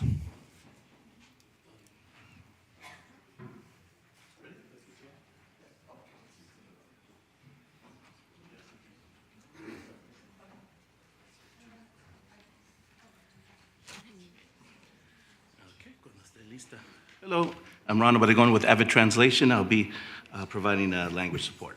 Thank you. Lista. Yes. Buenas tardes, miembros del Congreso. Mi nombre es Patricia Porras, soy miembro de Acción y Fe. Soy madre soltera de 2 niños adolescentes, un niño especial. Estoy aquí haciendo mi comentario referente a las viviendas accesibles.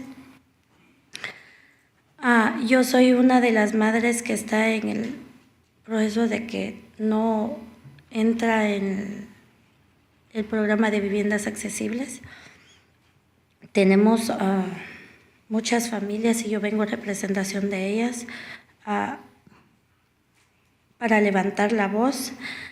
Estoy aquí para mantener a nuestra comunidad en las viviendas accesibles. Queremos su apoyo en medio por la necesidad que incluye un requisito del 25% de viviendas accesibles. Es posible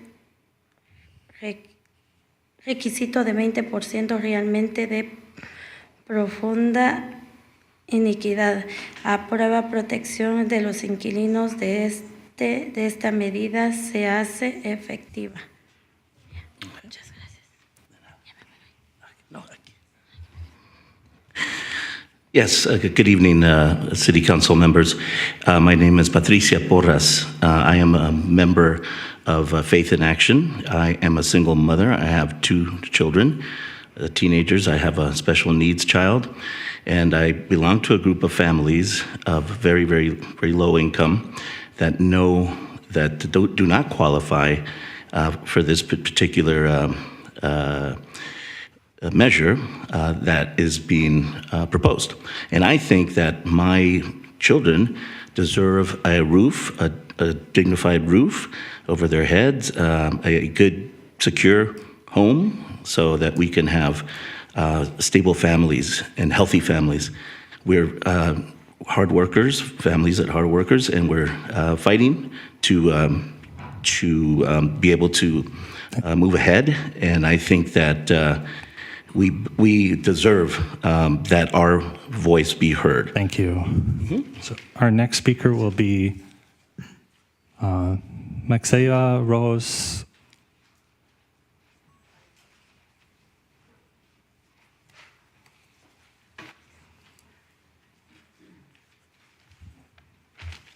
Muy buenas noches a todos. Mi nombre es Marisela Ruiz. Yo vivo aquí en San Mateo hace mucho tiempo. Es un lugar muy agradable para vivir porque es tranquilo, pero lo que más nos preocupa es el aumento que ha habido de rentas y desalojos, y por ese motivo estoy aquí también para decir que queremos apoyar esa medida, pero necesitamos que incluya un requisito del 25% de vivienda asequible, un requisito del 20% de vivienda de profunda asequibilidad para familias como las nuestras y podemos aplicar. Aprueba protecciones de inquilinos antes de que la medida se haga efectiva, ya que sin esa protección habrá más desalojos de nuestras familias. Gracias. Okay. Yes, good evening. My name is Maricela Ruiz. I live in San Mateo. I've been here for a while, and I am a leader at Faith in Action. In my experience, I love living around here. It's something very nice for the family, and it's a very, very calm area. But at the same time, it's difficult to live because of the cost. So I am here also to say that we need support in this measure, but we also need that this includes a requirement of 25% of affordable housing and 20% of even more affordable housing for these families like ours. So we can have these protections as well as renters, because there have been some evictions as well. So thank you for on behalf of our families. Thank you. Thank you.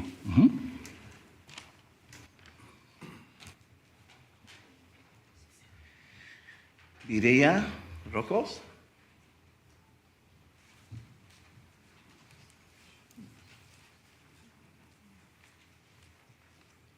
Muy buenas tardes, mi nombre es Mireya Rojas.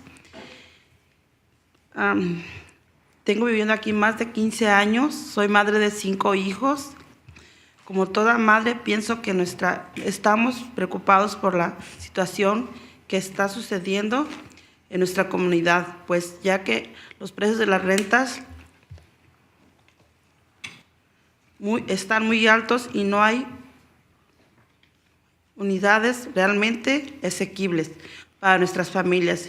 Y como madre de esos niños, estoy muy preocupada por mis hijos, porque aquí en esta área tienen muy buenas oportunidades para estudiar, muy buenos programas para superarse académicamente y así llegar a ser unas personas profesionales y muy buenos ciudadanos. Por esa razón estoy aquí para mantener nuestra comunidad en una vivienda estable y quisiera apoyar a esa medida para que necesitamos que incluya requisitos al menos del 25% de vivienda asequible y como lo necesitamos en nuestras 20% de viviendas de profunda asequibilidad, como lo necesitamos nuestras familias para poder seguir en un hogar estable y que aprueben protección de inquilinos antes de que esa medida se haga efectiva. Muchísimas gracias por su tiempo. Gracias. Yes, good evening. My name is Mireya. I have more than 15 years living here. I am a mother of 5 children. And like a mother, I think that we have some concerns in the situation that is happening in our community because of the price of the rents.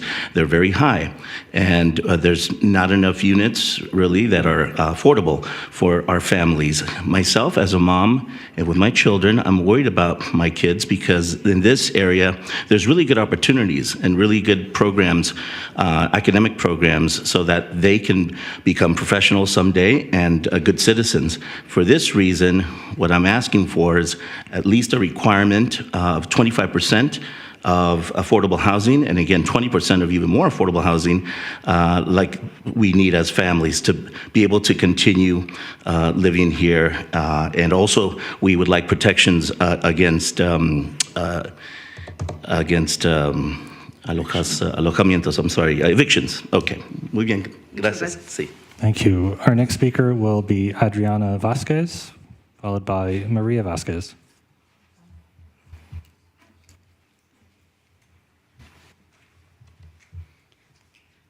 Hola, buenas tardes, miembros del Consejo.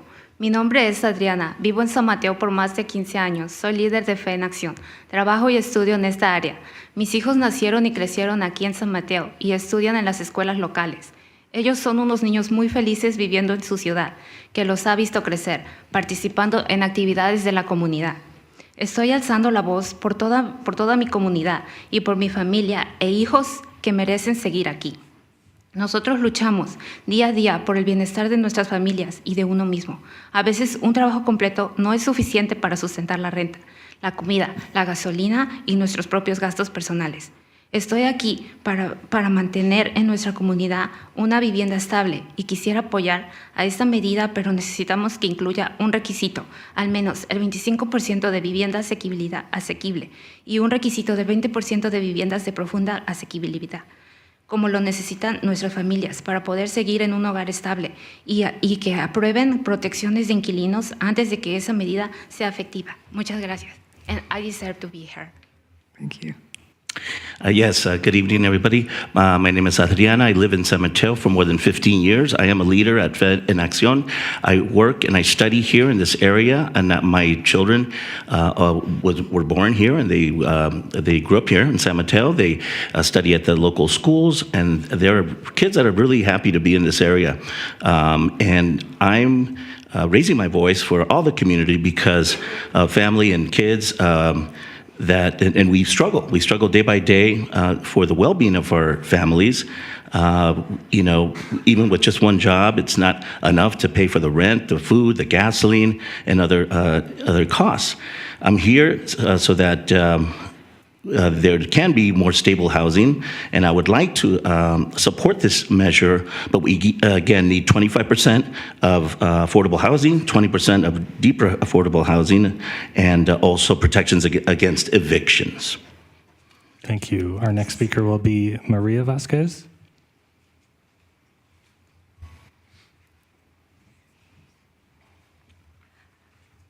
Buenas tardes, mi nombre es María Vázquez. Buenas noches, miembros del Consejo. He vivido en la ciudad de San Mateo desde hace 17 años. Tengo 4 hijos y pertenezco al equipo de Fe en Acción.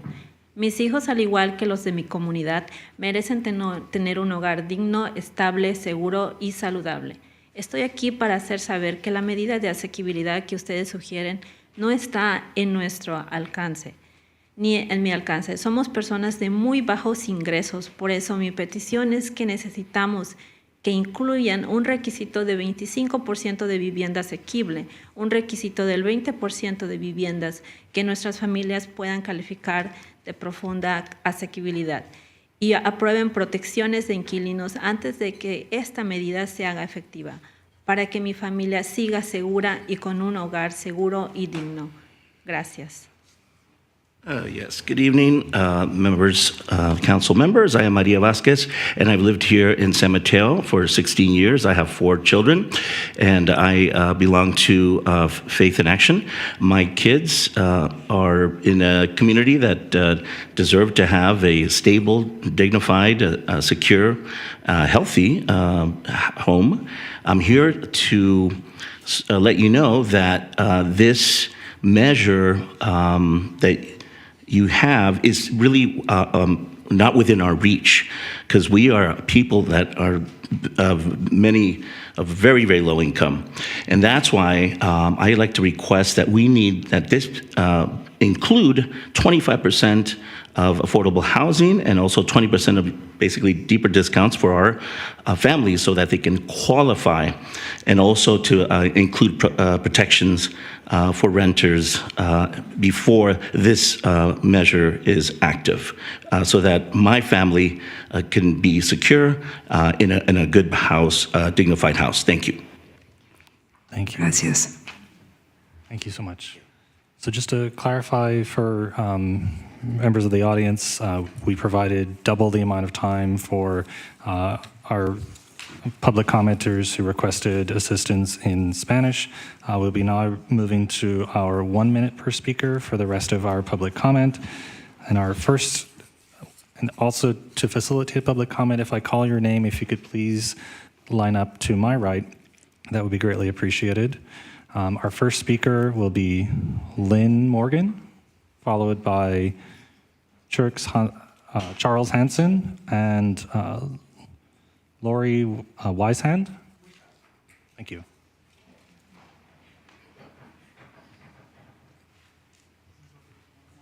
So Lynn Morgan, perhaps I'm mispronouncing that. If you're not in the audience, we'll take Charles Hanson, followed by Lori and Tom Leese.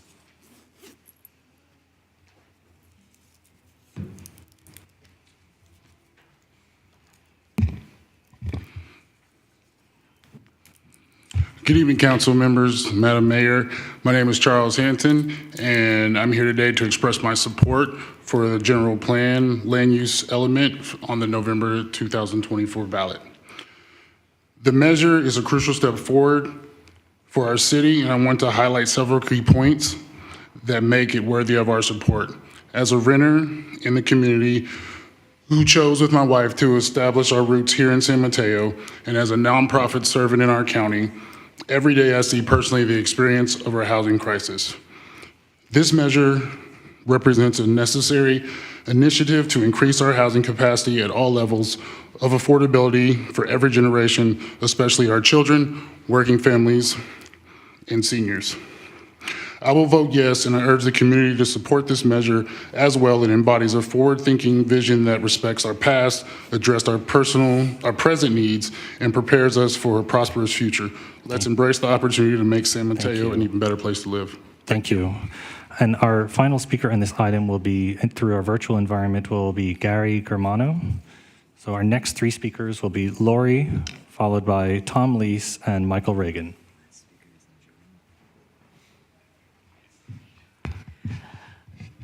Good evening. My name is Lori Wishart. I live in the downtown area and have lived there for more than 30 years.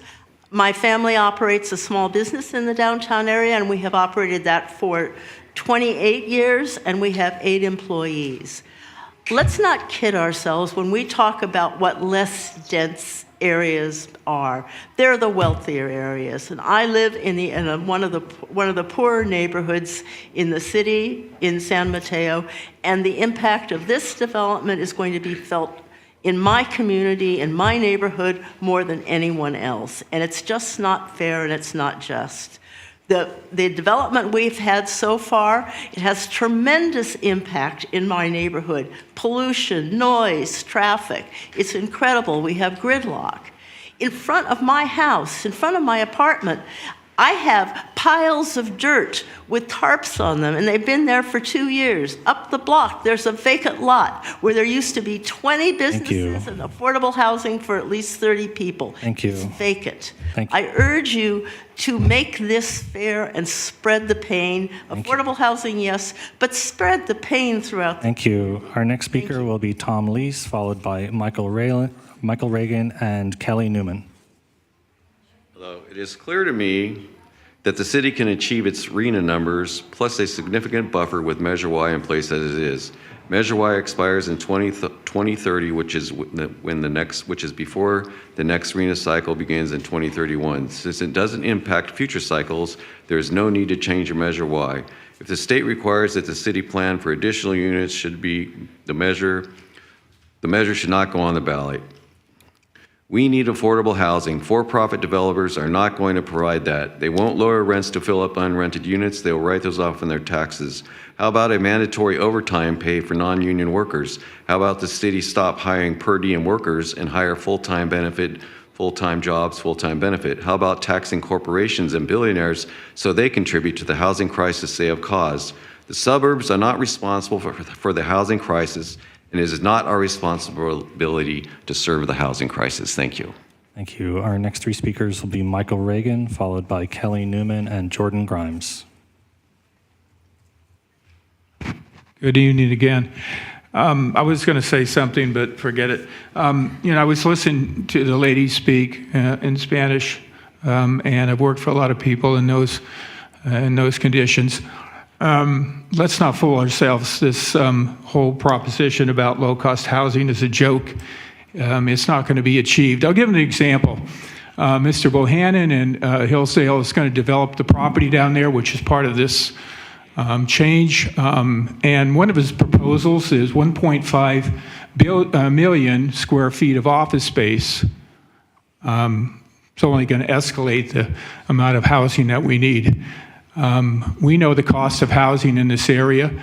It's a plain fact. The numbers don't lie to anybody. So if you think that this bill or this measure is going to change and provide more low-cost housing, and if you're going to try to sell the public on that as a reason why to vote for it, it's not going to happen. Thank you. Thank you. Our next speaker will be Kelly Newman, followed by Jordan Grimes and John Ebnetter.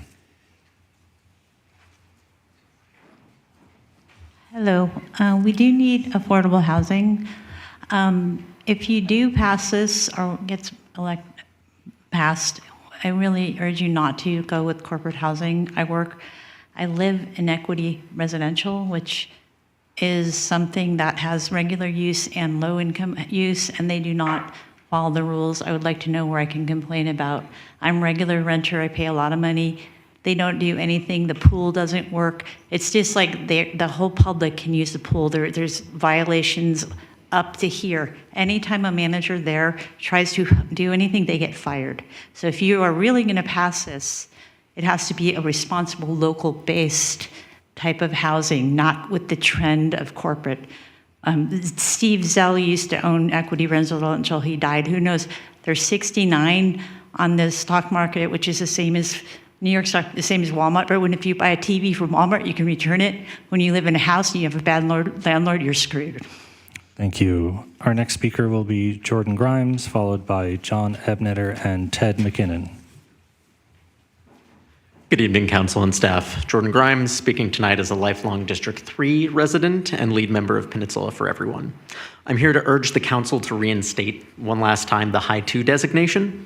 Despite years of work and community input showing strong support for taller, denser housing, the incremental increases in the GPU as it stands will not meaningfully deliver increased housing production to the level required in order to meet the overwhelming need of both current and future residents of San Mateo. The city badly needs thousands of new homes. This measure will not produce enough of them. The council weakened the GPU in the service of quelling opposition to something more substantial and effective. That strategy has clearly failed, with NIMBYs across the city already lining up to fight it tooth and nail, some of whom will be heard tonight. Housing advocates, at the same time, are apathetic. The measure is so weak that many of us would be happy with the alternative required by the state if it does not pass, the upzoning of single-family neighborhoods across the city. If the council wants residents and housing advocates to support the ballot measure, we need you to do more. Reinstitute High 2 and give us a plan that moves us forward, not keeps us stuck in the past. Thank you. Our next speaker will be John Ebnetter, followed by Ted McKinnon and Kay Eldridge. Good evening. I'm speaking as a private citizen this evening. The citizens of San Mateo demanded bold action in support of equitable housing, which is key to addressing social and environmental challenges. We chose height and density targets of 10 to 12 stories and 200 units per acre. This council rescinded that commitment and chose a maximum of 8 stories and 130 units per acre. The extreme commutes due to our housing policies are not only degrading our environment, yet also depriving so many families of the right to safe, affordable housing and giving them the gift of time to build those family bonds. It is apparent that the council should have embraced the support of the housing advocates who represent most of the residents in their desire for taller and denser buildings near jobs and transit, rather than appeasing a small but vocal minority that is opposed to any changes. Why not be bold and flatly reject a past that has clearly failed us? Thank you. And reach for a brighter and more resilient future for all of us. Thank you. Our next speaker will be Ted McKinnon, followed by Kay Eldridge and Rick Bonilla. Good evening, Mayor Nash and council members and staff. My name is Ted McKinnon. I'm a 25-year resident of San Mateo in District 5. Thanks for the opportunity to speak. I suppose I will vote for this measure when it comes up in November, but I have to confess my lack of enthusiasm. This is a very weak measure, and it had to be, since its formation was engineered to at least theoretically avoid offending the slow or no-growth factions. But these folks were certain from the beginning to be offended by the slightest deviation from the status quo, and have in fact already come out strongly against it, and the representation is present here tonight. And Mayor Nash, respectfully, these are your people. I recall seeing many of them waving your campaign signs at intersections prior to the last election. I think you'd best corral these folks and get them marching in a different direction with respect to this measure if there is to be much hope of passing it, if in fact that is really a priority. Thank you. Our next speaker will be Kay Eldridge, followed by Rick Bonilla and Tom Tabor. Good evening. My name is Carol Eldridge, and I'm speaking this evening on behalf of One San Mateo. We want to acknowledge that the proposed ballot measure is a step in the right direction. We need the additional capacity. We need the additional homes that this capacity opens up. San Mateo has become a vibrant job center, but we haven't created the homes for the workers who fill these jobs. As a result, our community has become unaffordable to all but the highest paid. If the median rent is now $3,350, what does this say about our ability to house a preschool teacher who makes less than $5,000 a month, or an ambulance driver who makes less than $4,000 a month? We need more homes, and we especially need more affordable homes. But One San Mateo also wants to express its regret that the city has elected to take a mere step when a decisive, large stride was called for. Thank you. Our next three speakers. Yes, we are taking a step. We needed to take a long stride. Thank you. Our next three speakers will be Rick Bonilla, followed by Tom Tabor and Lisa Van de Voorde. Thank you very much. Good evening again, council members. I too would like to see this measure on the ballot and passed, but I think it needs a few revisions. I believe that this ballot measure is not taking advantage of our priority development areas properly. That those areas with jobs and transit or nearby freeways or state highways should be allowed to build up to the high 2 designation that was previously included in the general plan. To do any less is to maintain San Mateo's old and tired tradition of maintaining barriers to building the necessary and adequate numbers of housing. The question of economic feasibility, which always comes up as some sort of an argument regarding various types of construction, is not in the city's purview. Heights are something that we should be able to allow to go on, regardless of whatever methods of construction a developer chooses to use. They're the ones who it has to pencil out for. Let them worry about it. Here's why. Construction methods and materials constantly evolving and innovating. We need to provide a general plan that allows for flexibility and more housing in the future. I urge you to reconsider and look strongly towards removing barriers and providing a future of abundance where the young and working people of San Mateo can actually afford to live. Thank you. Our next speaker will be Tom Tabor, and our final speaker in chambers will be Lisa Van de Voorde. Hello, I'm Tom Tabor. I've lived in San Mateo almost continuously since 1952 when I was 2 years old. And I'm a homeowner here, but if I was a young person now, I wouldn't be able to afford to live here in San Mateo, and I think that's very unfortunate. We need a lot more housing, and 55 feet is just not tall enough close to public transportation and downtown. The Ben Franklin Hotel is over 55 feet, and that was built in 1927. How about the apartment building, 12-story apartment building across from the main library? What's the problem with that height? There's no reason why buildings in that area shouldn't be at least 100 feet high. And also, I think we need to build more housing for families. I look at these housing proposals, and most of the units are 1 bedroom and what do they call it? Studio and 1 bedroom. That's not family-friendly housing. Thank you. We need more 2 and 3 bedroom housing. Thank you. Thank you. Next speaker is Lisa Van de Voorde.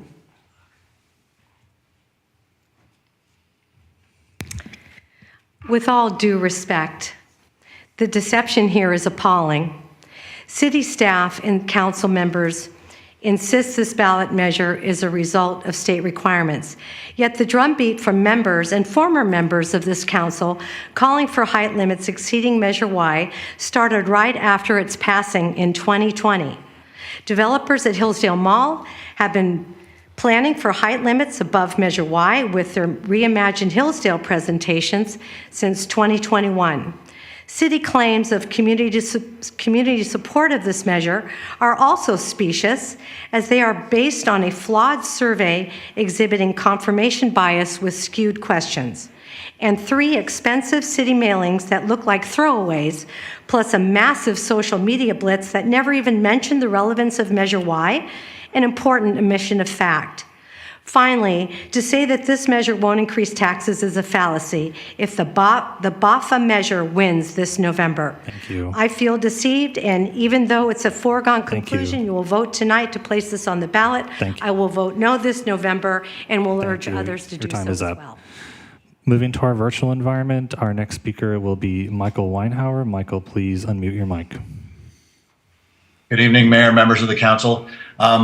We're a little concerned in that the packet tonight doesn't seem to have our feedback, much less what I imagine are several other folks' feedback. So not sure what that does in terms of helping people make informed decisions and hear all the different voices.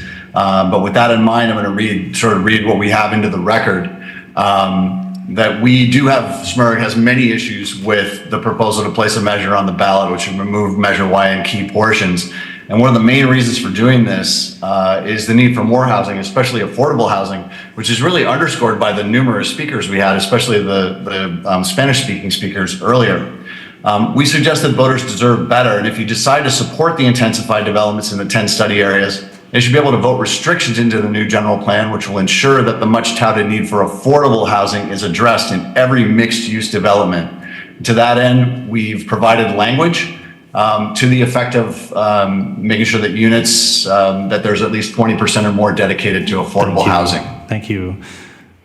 And through the mayor, we have one additional request to speak. This was the name that I called out earlier in council chambers. This is Anne Margaret. Anne, if you could please come up.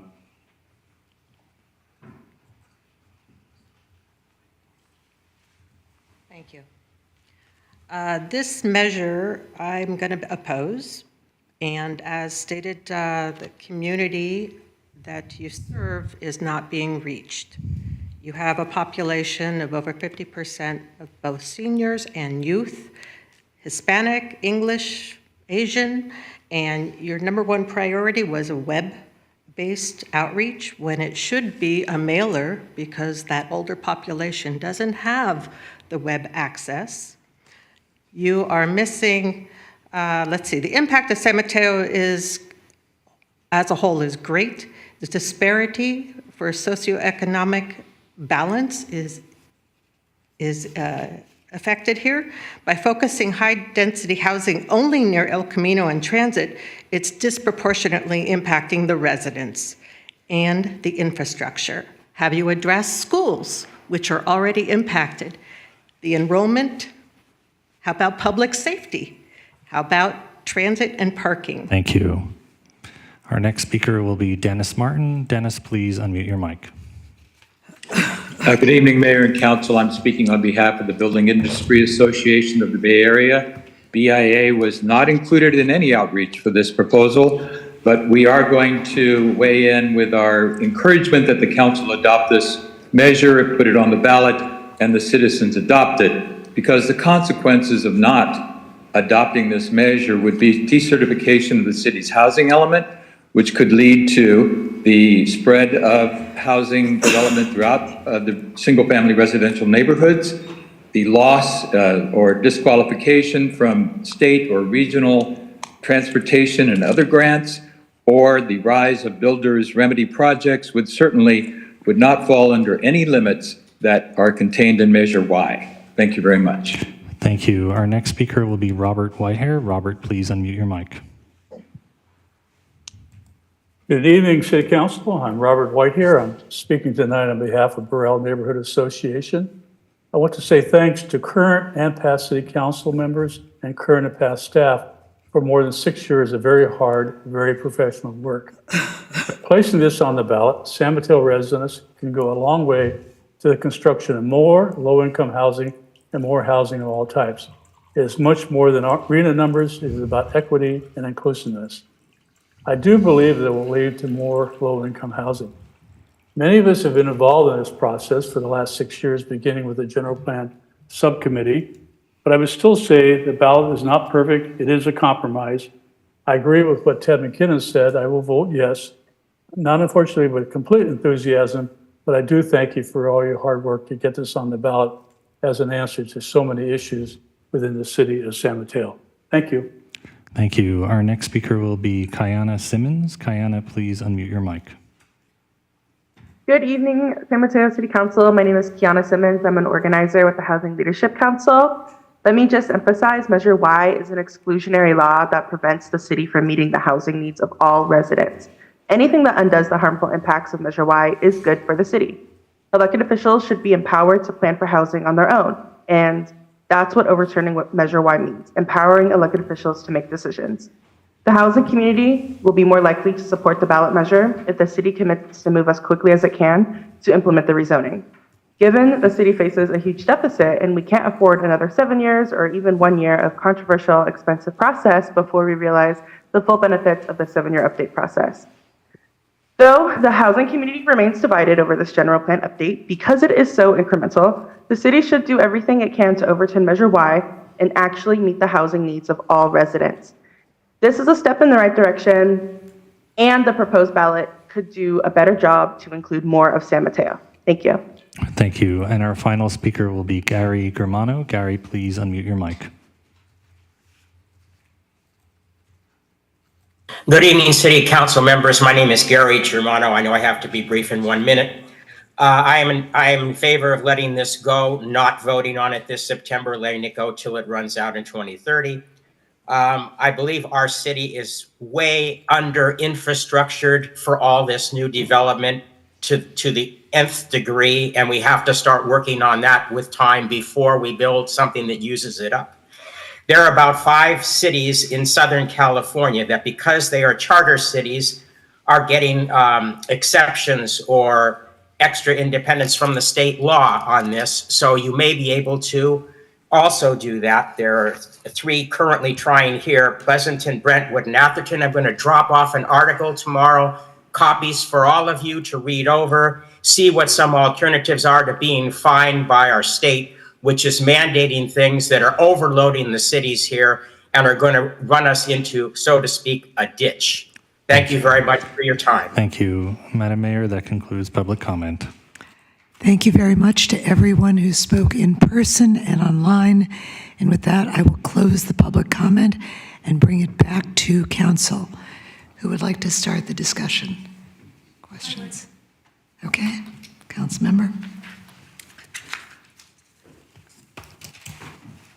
I would like to appreciate all of the community engagement efforts that's happened over these 7 years from everyone who's participated, and the city staff, past and present. This has been the largest staff effort that I've seen. The first time that we're tackling a comprehensive update to our general plan in over a generation, and so the decision tonight is momentous, and I want to start with sharing my deep appreciation for all the effort. Sometimes as policymakers, we have to weigh up different decisions in terms of, what is feasible, what is the economic impact, what are the trade-offs, and truly, in putting together a measure, one of the most important decision points is will it pass, and how do we get it to pass? I myself have successfully put on 3 ballot measures, and I've run multiple campaigns successfully, and I'm really struggling right now to see a path to victory for this measure. It takes endorsements, it takes volunteers, it takes money to run campaigns. And sadly, over the course of many years, this measure has become so diluted that the obvious base of support, our pro-housing leaders and organizations, have lost confidence and support in our process. And without them, I struggle to see how we will move forward through a victory. If we are going through this exercise because we are required to do so by HCD, and this is a checkbox exercise of over $2 million in 7 years, I would consider that a great tragedy and a colossal waste of community input and time. So I think that right now we're at a crossroads in terms of what our community of support who will work to make this ballot successful are asking for. And is there space, is there a chance to revisit some of the decision points that will bring us a coalition that will support the success of this ballot measure? I said that I would fight for this until the very end, until my last breath, until the finish line. We are not quite at the finish line. We have not voted to put this on the ballot. And what I hear from our community is that they would support a full and immediate repeal of Measure Y, and they would fight for that. They would support this ballot measure if it included high 2. They probably would even support the ballot measure if it maxed out on density at 200 units. Those are the things, those are the bargaining chips that we have. And so I'm curious, I'm legitimately curious to hear from my council colleagues. If we are going through this exercise to check a box because the state says we have to, or are we going to deliver a successful ballot measure that enacts a vision that our community will support and put together a coalition that will actually bring us into the reality and possibility of an inclusive city? We have a decision tonight, and I am curious to hear from my council colleagues. Is anyone willing to move on any of these ideas?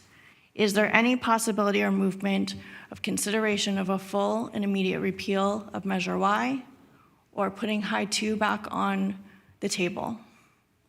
It is already studied in the EIR, and until it's done, we have a chance. So with that, I'm curious to hear from my council colleagues. Thank you very much, Councilmember Lee. Who would like to go next?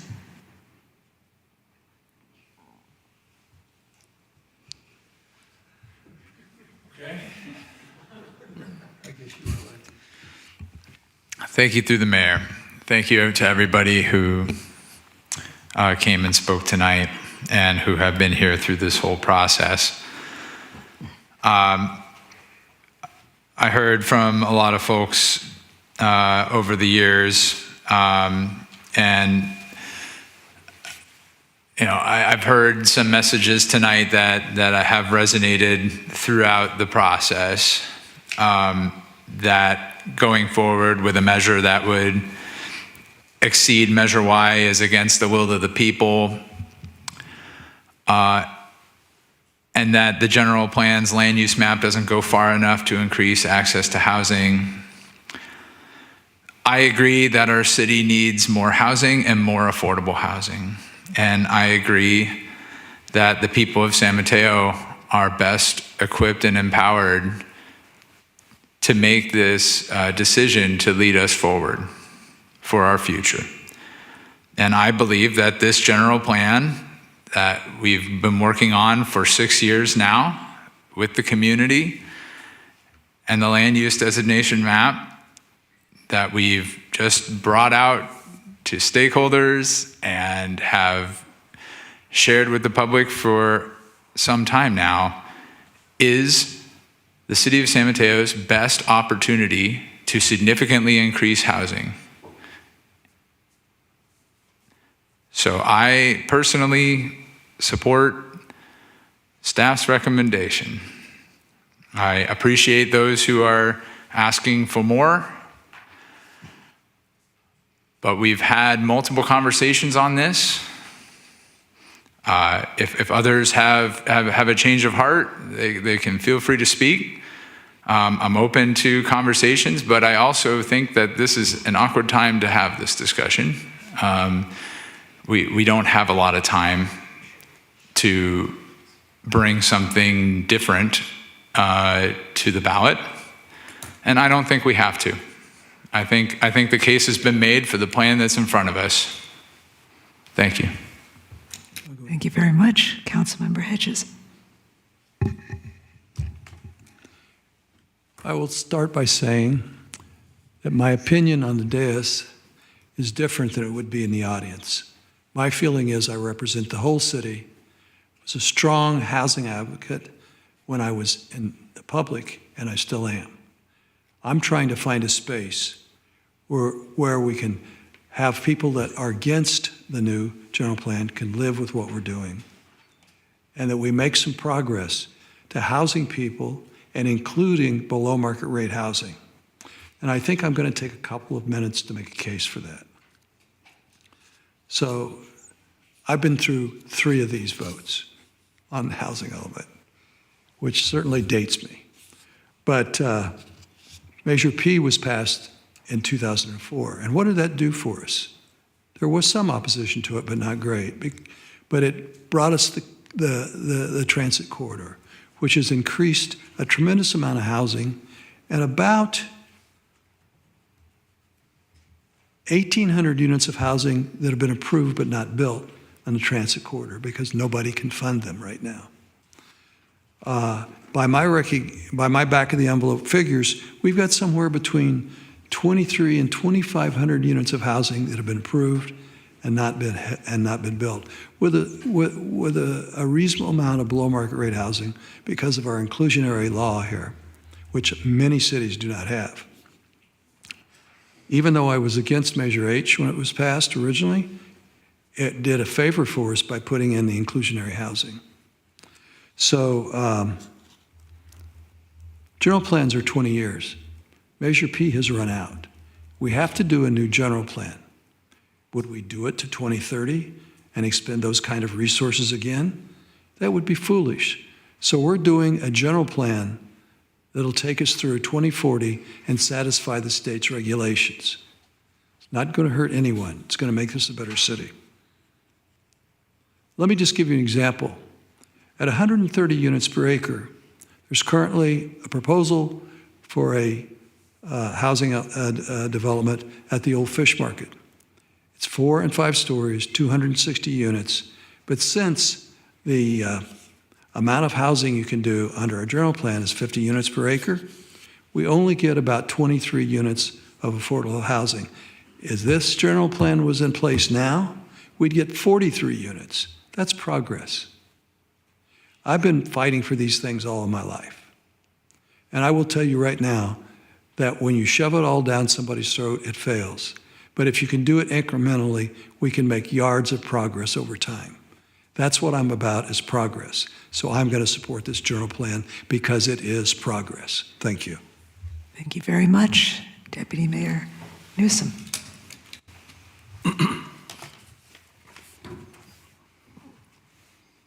My first week in office, outgoing council member Joe Goethals told me, you know you did your job when you leave the room and no one is 100% happy. And I feel a lot like that. This is the case with this. Without a doubt, San Mateo needs more housing.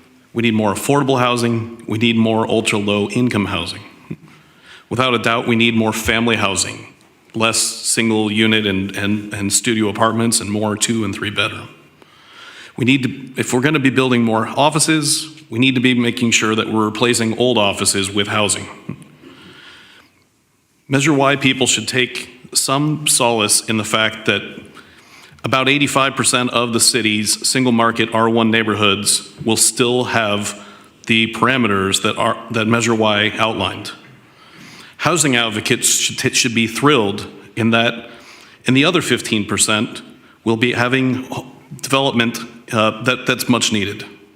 Having development in these 10 zones means we'll also be able to concentrate on building the infrastructure within these zones and charging it back to the developers who build out the areas. While I don't think that this is a perfect measure, I see this as a compromise, and I'm going to be supporting it. Thank you. Thank you. I guess a lot of my colleagues and a lot of people in the community have really said what I'm feeling right now and what I've felt for a very long time. This has been a long discussion with everyone in the community or very many different groups. And we've heard pros, we've heard cons, we've heard it doesn't go far enough, we've heard it goes too far. But I think what has come out of it, which is usually what comes out of a very long discussion, is something that takes us forward and that everyone can find something in. And I think that's what this initiative is all about. If you think about it, where we are today and what we can do, it is such a big step forward. It's a big step forward, obviously, in terms of housing of all different levels, especially affordable. But it's also by virtue of where the housing and where the building is put in the study areas. It's a big step forward to vitalize our downtowns. It's a big step forward to try and get people out of their cars. They may not give them up, but if they're living close to downtown or transit, they may go down and walk or take the train. Or we need a whole lot more public transit bus-wise, which I will work on with anybody. It may give us more opportunity to protect our open space. And that's huge as well, because as we have more people, as so many people have said, we need more open space for people to recreate, people to feel fresh air, and that's what this does too. It also, because there will be more housing and more development of all kinds, it will bring more dollars into San Mateo so that we can do the kind of infrastructure projects that we've been talking about all night long and we've been talking about for 6 years. It will allow us to do more with our streets. It will allow us to do more with our electrical grids, with our water, with all with working on traffic, which we absolutely need to address, even if there wasn't another person in this city. It's an issue and we need to really do it. But this gives us an opportunity to do so much more. So I want to focus on the fact that, yes, it's a compromise, but it's a compromise that moves us very far forward. And I've heard support from all different parts of the community. And so I really look forward to working with everyone on this ballot initiative to pass it, and to then, as some people say, who are not so sure about it, we need to trust the city to implement it if it passes. And I'm committed to doing that, because I think if you're going to pass something, you have to put your money where your mouth is and get behind it so that it's for the people of San Mateo and our community, because our community deserves this. So I will also be voting for it. Through the mayor, I have a question. Yes. So I had a question for Director Dahl and Assistant City Manager Horace-Berger, just to get some clarity around what happens if the ballot measure does not pass. Would you mind helping describe what the process and timeline will be for upzoning in the high resource areas, and what the expectation is in terms of timeline for adopting an ordinance and implementation? Sure. Yes, I'll start with that one. So right now, per our housing element, if the update to Measure Y in November is not successful, the city, the backup plan as required by the state is that within 6 months, we will come forward with a plan that looks at adding capacity around the city with a focus on our high and highest resource areas. And that plan would be looking to add capacity for at least 1,700 housing units, which would ensure that we're able to have a buffer of 25% for all of the housing categories in our sites inventory.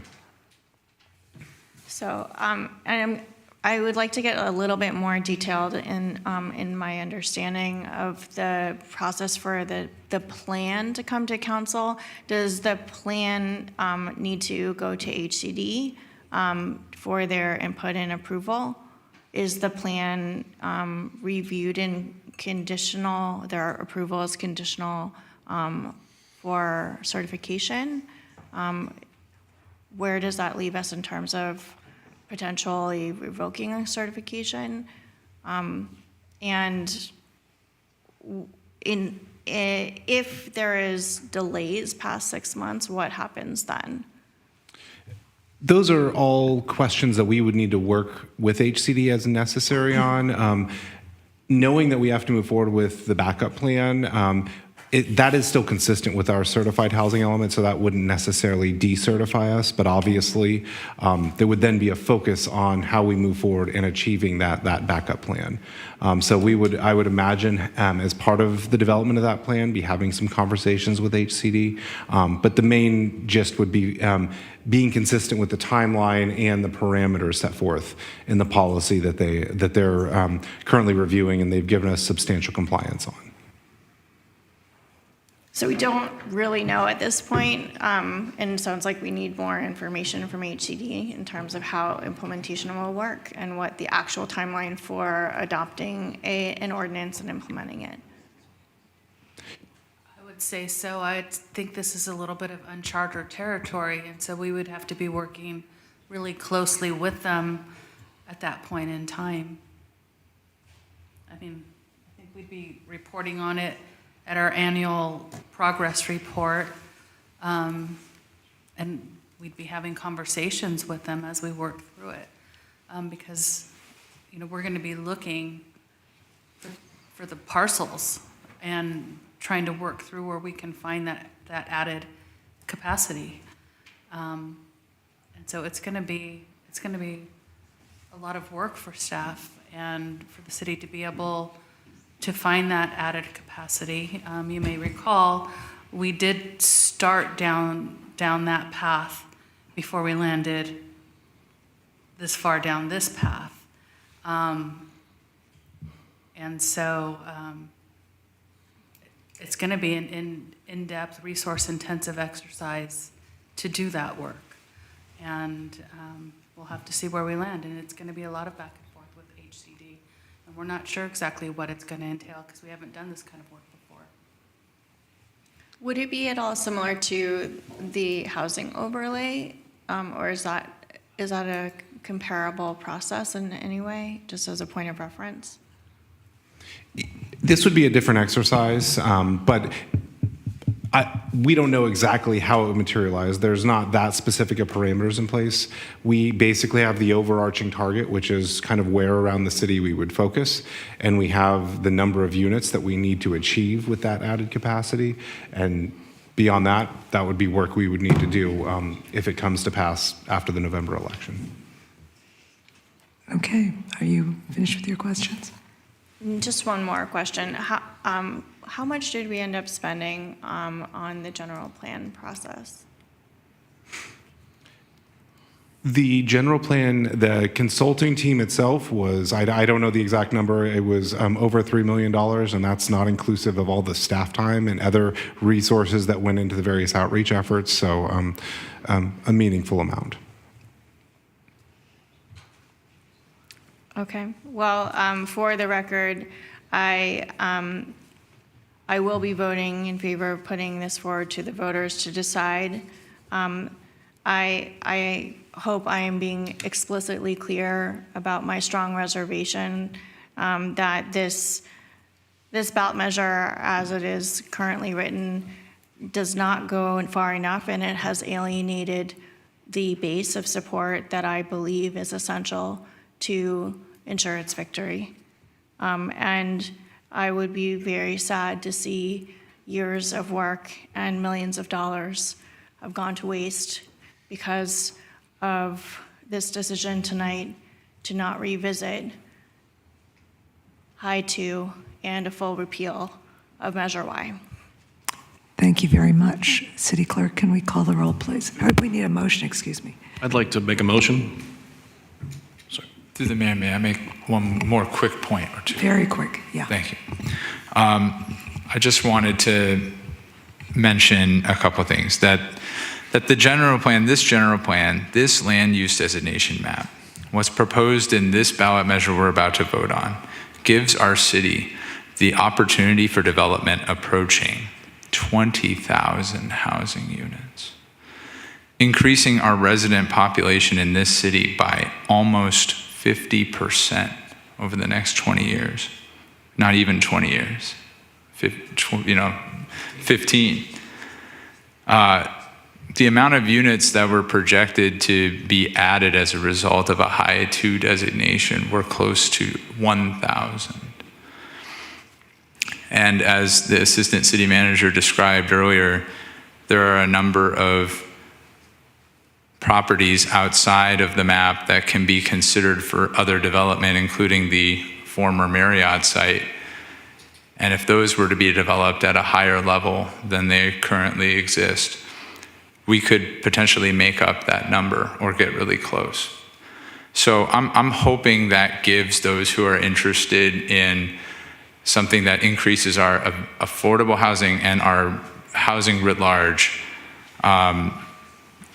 assurance that there's still a lot to like in what we're proposing. And I just wanted to mention too that I appreciate the calls from public commenters for deeper levels of affordability.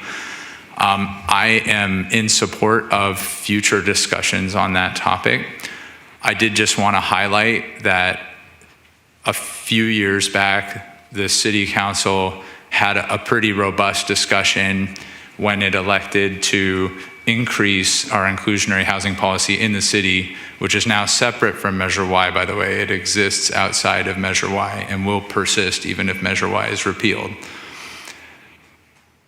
When it elected to get to 15% of low-income units for every development that's 11 units or higher in this city, there was a work through various percentages and numbers to understand what would be the actual best target, not just for those who are interested in affordable housing, but for developers, and a sweet spot, if you will, that compromised the right target. So I'm open to a new revised discussion on that at a later date. And Michael Weinhauer and others have brought up the upcoming discussion we'll be having in August as well about mixed use parameters. And I think that's an important discussion for those who are interested in that topic. And I look forward to those discussions. Thank you very much. Thank you very much, Councilmember Lorraine. So bringing it back, who would like to make a motion? Make a motion. Before calling the question, can we identify an ad hoc subcommittee, please, and then make that as part of the motion? Okay. Arguments? Who would like, who would like to be in the ad hoc subcommittee? How many can we have? 2. Well, I would like to volunteer myself. I'll do it.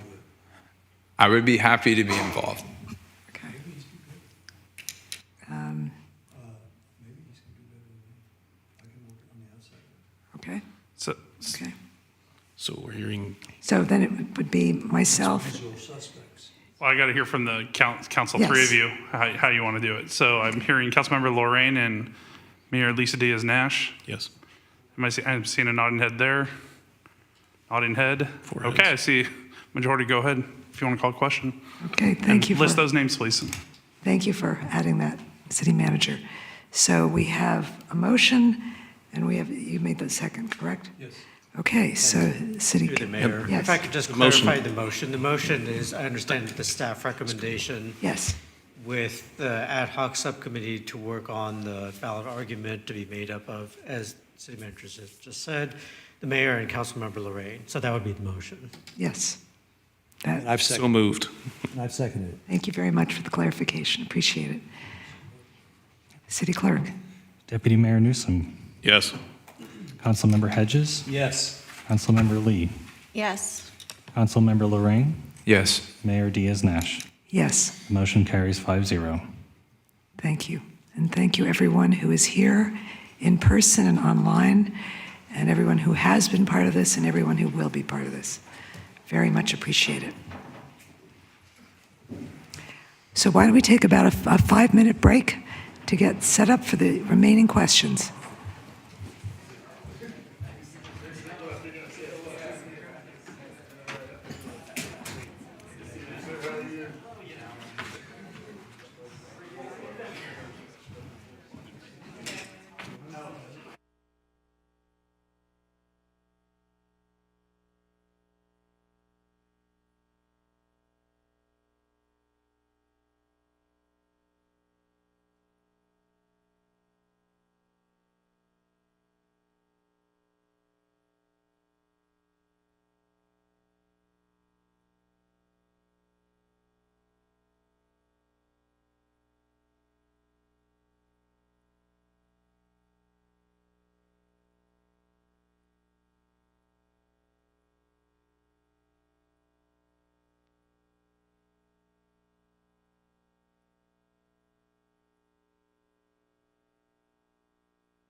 Okay.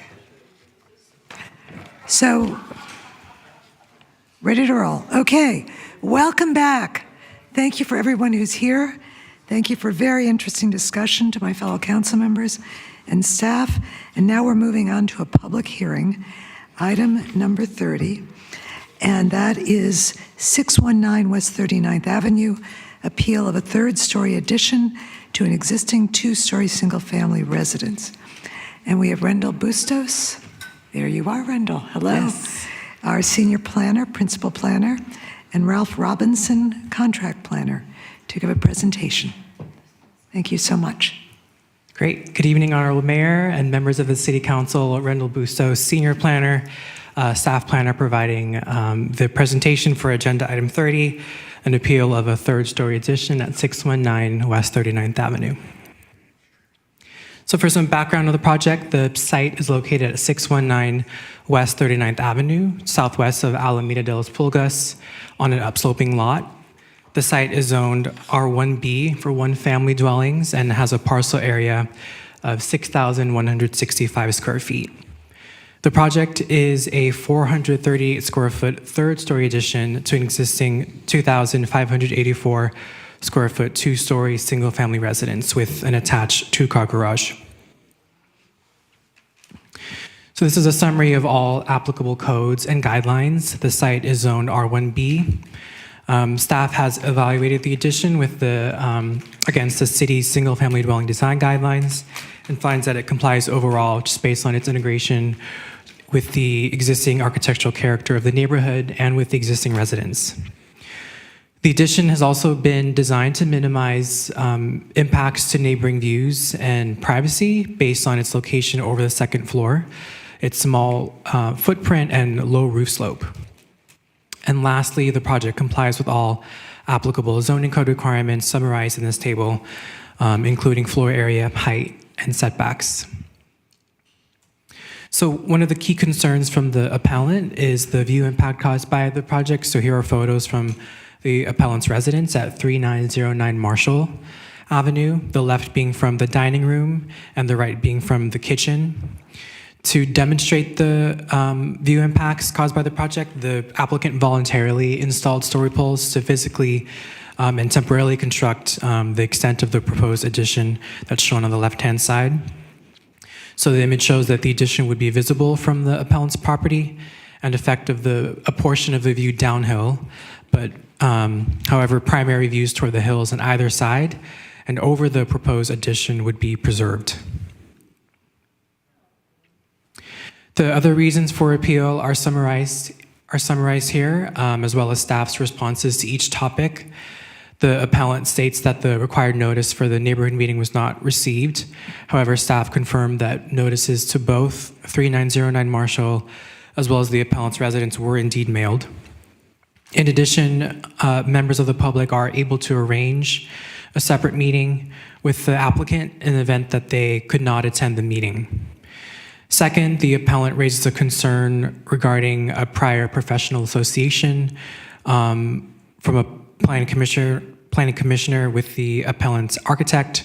However, that commissioner disclosed this during the planning commission meeting, and staff determined that there was no conflict of interest that would have required recusal. Third, the appellant has provided various design alternatives. However, as noted in prior slides, the project as proposed does comply with all applicable codes and guidelines. And lastly, the appellant raises concern with the business license and contractor's license history of the appellant's selected contractor. However, the contractor will be provided to provide proof of an active contractor's license, as well as a city business license prior to building permit issuance. And so with that, based on staff's response to the appeal concerns and the project's conformance to all codes and guidelines, staff recommends that the City Council adopt a resolution to deny the appeal and uphold the zoning administrator and planning commission's decisions to approve the project. So this concludes staff's presentations. Happy to take questions for staff. Thank you. Thank you very much. Do we have any questions now. Through the mayor, if I may just clarify the order in which we'll move forward for this appeal. So now that staff has completed their presentation, we will move forward with receiving the appellant's presentation, which will be limited to 15 minutes. We will then move on to the applicant presentation, which will also be 15 minutes. We will then move on to public comment for individual speakers. Both the appellant and the applicant will have an opportunity for rebuttal. Staff will also have an opportunity to clarify any remarks that have been made during the presentations and rebuttals, and then we will move back to council for questions, comments, and motion. Thank you. Well, then, welcome. Thank you very much.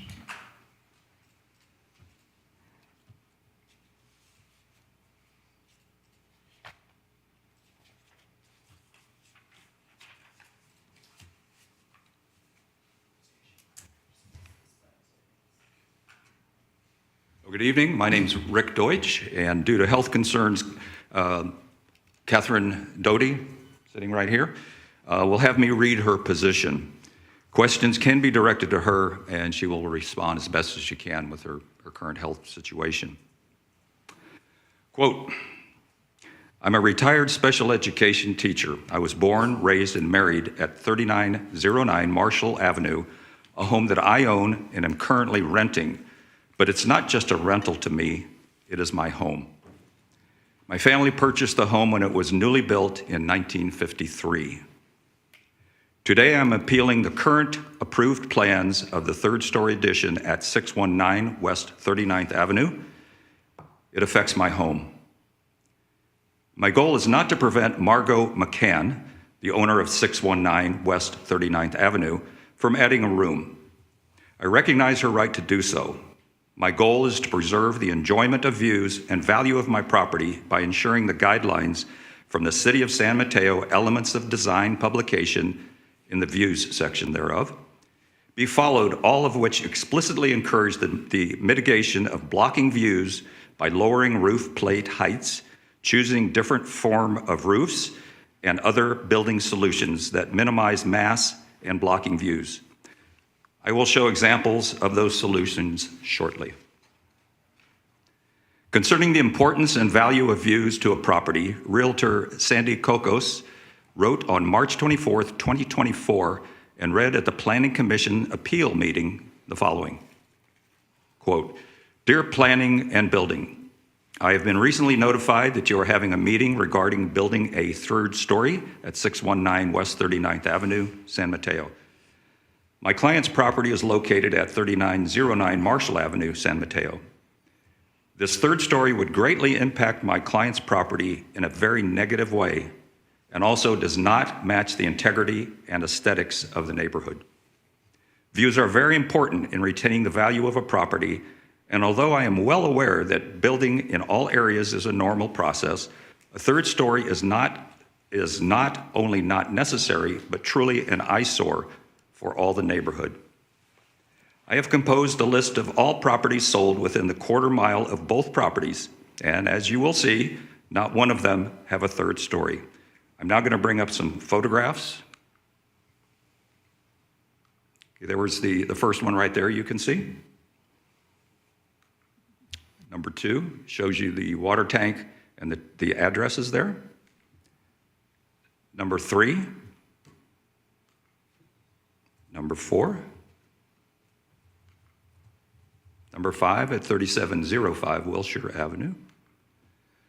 Number 6. Number 7. And number 8. Thank you for your time. Call or text me at 650-430-5524. Signed, Susan Cocos, Realtor, end quote. Susan is with the Cocos Group and Golden Gate Sotheby's International Realty and verified as being the top 10% of the top agent network and the top agent by volume from 2019 through 2023 for the Peninsula and Silicon Valley. Roadblocks. I did not receive the neighborhood meeting notice regarding the plans to construct a third-story room to 619 39th Avenue until after the neighborhood meeting had taken place. The City of San Mateo neighbor notification and meeting process failed. The process is intended to familiarize the surrounding property owners and residents, business owners, neighborhood associations, and interested persons of the proposed project. I filed an appeal because I was left out of this process.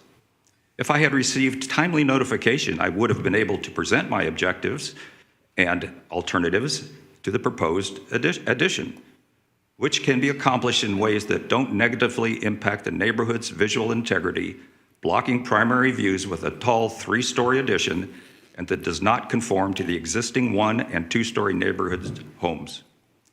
Here are some examples. I'll call it Alternative A, be picture 9. Use the currently approved proposal plan for a 3rd-story addition, but in lieu of hipped roofs with 4-inch in 12 slope, use a flat roof sloped to drain. It reduces the maximum roof elevation by about 3 feet after allowing for drainage. Alternative B, picture 10. Relocate the addition to above the home's existing flat-roofed family room to reduce impact on my property's views. Note that the family room floor is about 2 feet lower than the home's main floor, and so an addition here with a flat roof sloped to drain would have a correspondingly lower overall height. Alternative C, build an attached single-story accessory dwelling unit in the backyard in lieu of the proposed addition. This unit could have both a separate outside entrance and one connecting directly from the existing room.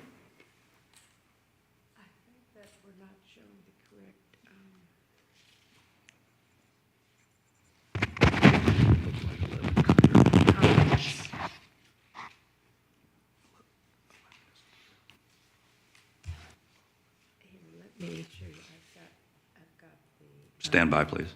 Yes, we'll try to entertain you in the meantime.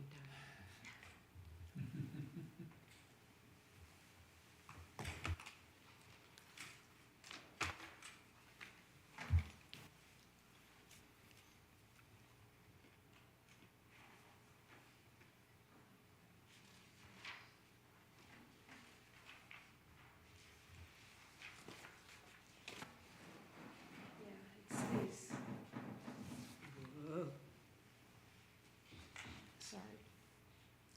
It's 9:10. All right, we'll move on and see if we can get to the.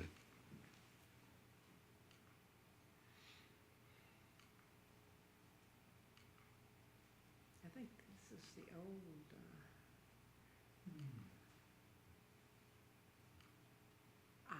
Is that the one you wanted? this is this one. I believe, yes. That's that one. Okay, so we're back on track. You want this one here? Is that? I believe so, yes. Okay. So up on the screen, you can see item numbered 19, and that's Alternative A. We have 9 here, and they have 19 there. Looks good to me. Okay. This Alternative A uses the currently approved proposal plan for a 3rd-story addition, but in lieu of hipped roofs with a 4-inch in 12 slope, uses a flat roof slope to drain. It reduces the maximum roof elevation by about 3 feet, allowing for drainage. The image labeled 20, this is Alternative B. Locate the addition to above the home's existing flat-roofed family room to reduce impact on my property's views. Note that the family room floor is about 2 feet lower than the home's main floor, and so an addition here with a flat roof sloped to drain would have a correspondingly lower overall height. Next, Alternative C, labeled Slide 21. Build an attached single-story accessory dwelling unit, ADU, in the backyard in lieu of the proposed addition. This unit could have both a separate outside entrance and one connecting directly from the existing family room. At the appeal meeting, San Mateo contract planner Ralph Robinson incorrectly testified that the notice had been sent to my Marshall Avenue property, and my tenant did not forward it to me. Previously, Ralph had been notified by me that I received verbal and written confirmation from my tenant that the notice was not sent to my Marshall address. Here's a screenshot of my text message.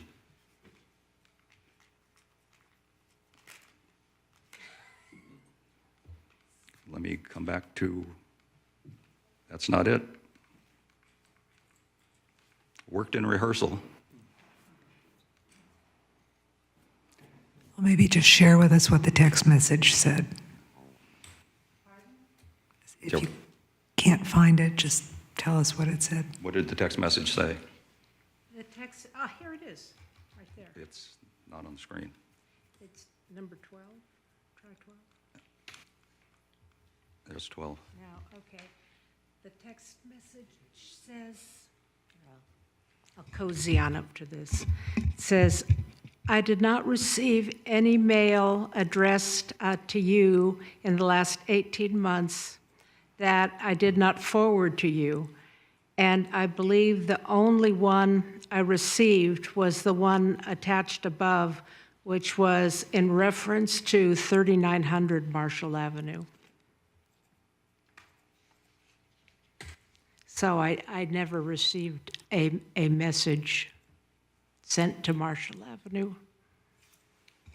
Okay, I'll continue once you stay here in case we have another question.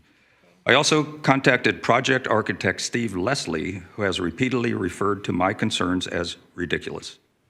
At the Planning Commission meeting, he testified calling my concerns ridiculous more than 20 times. I lost count.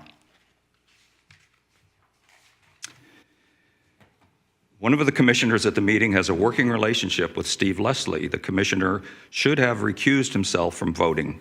He voted against my appeal. I made many requests to view the approved plans, but didn't receive them until 6 days before the original appeal meeting. I received a photo of a view taken from my property. That was at 13. It's not the correct one. That would be demonstrate the roof peak. I think that would go back to. It has a red line demonstrating the roof peak. Why don't you look at the photos here and we'll see if it comes up. Okay. It used to be number 1 on the other.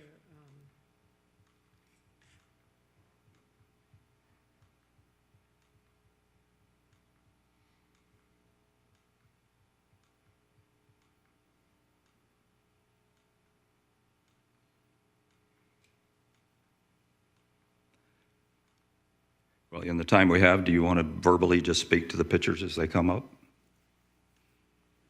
Yeah, well, some are more important than others.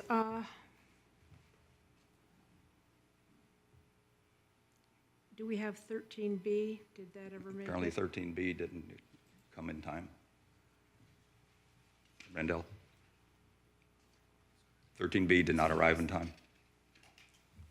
Through the mayor, I just want to address that this is the presentation as was sent to staff, so there was no edits from staff made. Wait, here's 13 here, But it's not here. but it's not on what you have.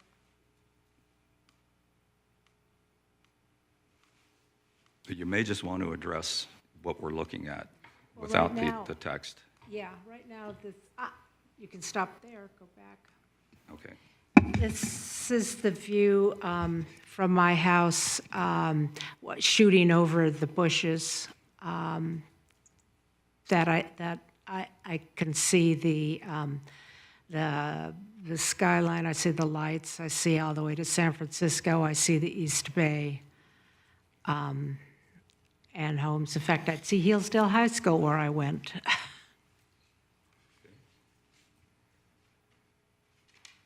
Why don't you address those because These are the ones that were sent by the realtor who said that, this was a home that was sold that doesn't have a third-story view. Okay, well, let me read some text here. Sadly, it should be noted the applicant and her designated contractor, Louis Larrazabal, do not come before the council with clean hands. The applicant has several building projects done without permits. The planning department has decided to issue permits without fines for the previous work. 3 years ago, Margot told me that she was going to sell her house within 5 years. She has mobility issues due to a medical event. Mr. Larrazabal has a history of incurring mechanics liens on various projects and incurring tax debt of over $1 million, as per San Mateo County court records. I have a copy of the records with me, but have not put them online. They are embarrassing. People make mistakes. I hope he is doing better. I have them if you want to see them. She has them if you want to see them. Okay, we'll continue, and hopefully they'll match with... Thank you. So that concludes the appellant presentation. The 15 minutes has elapsed. We will now move on to the applicant presentation. Our time's up. Oh, okay, well.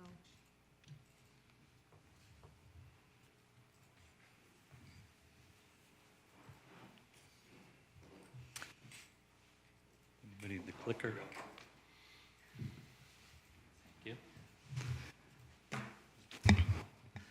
Good evening. Okay. Sorry we're making you stay so late. That's what we do. Go right ahead. Great. My name is Stephen Leslie, the project architect. I'm also a resident here in San Mateo of 33 years. The homeowner is not present. She's too upset and nervous to be here. She's upset that her neighbor is fighting this so much. As presented by the city staff and confirmed by the Planning Commission, we presented our design to the neighbors as we were directed to the neighborhood meeting. We obtained approvals from the City Planning Department and won appeals and support from the City Planning Commission. However, our neighbor here continues to appeal and try to oppose what we're doing. We did gather a number of signatures of neighbors. We have 12 signatures of immediate neighbors around that do support our project, and their signatures are here. We received concern during the we received concern about how our addition would affect the views of San Francisco.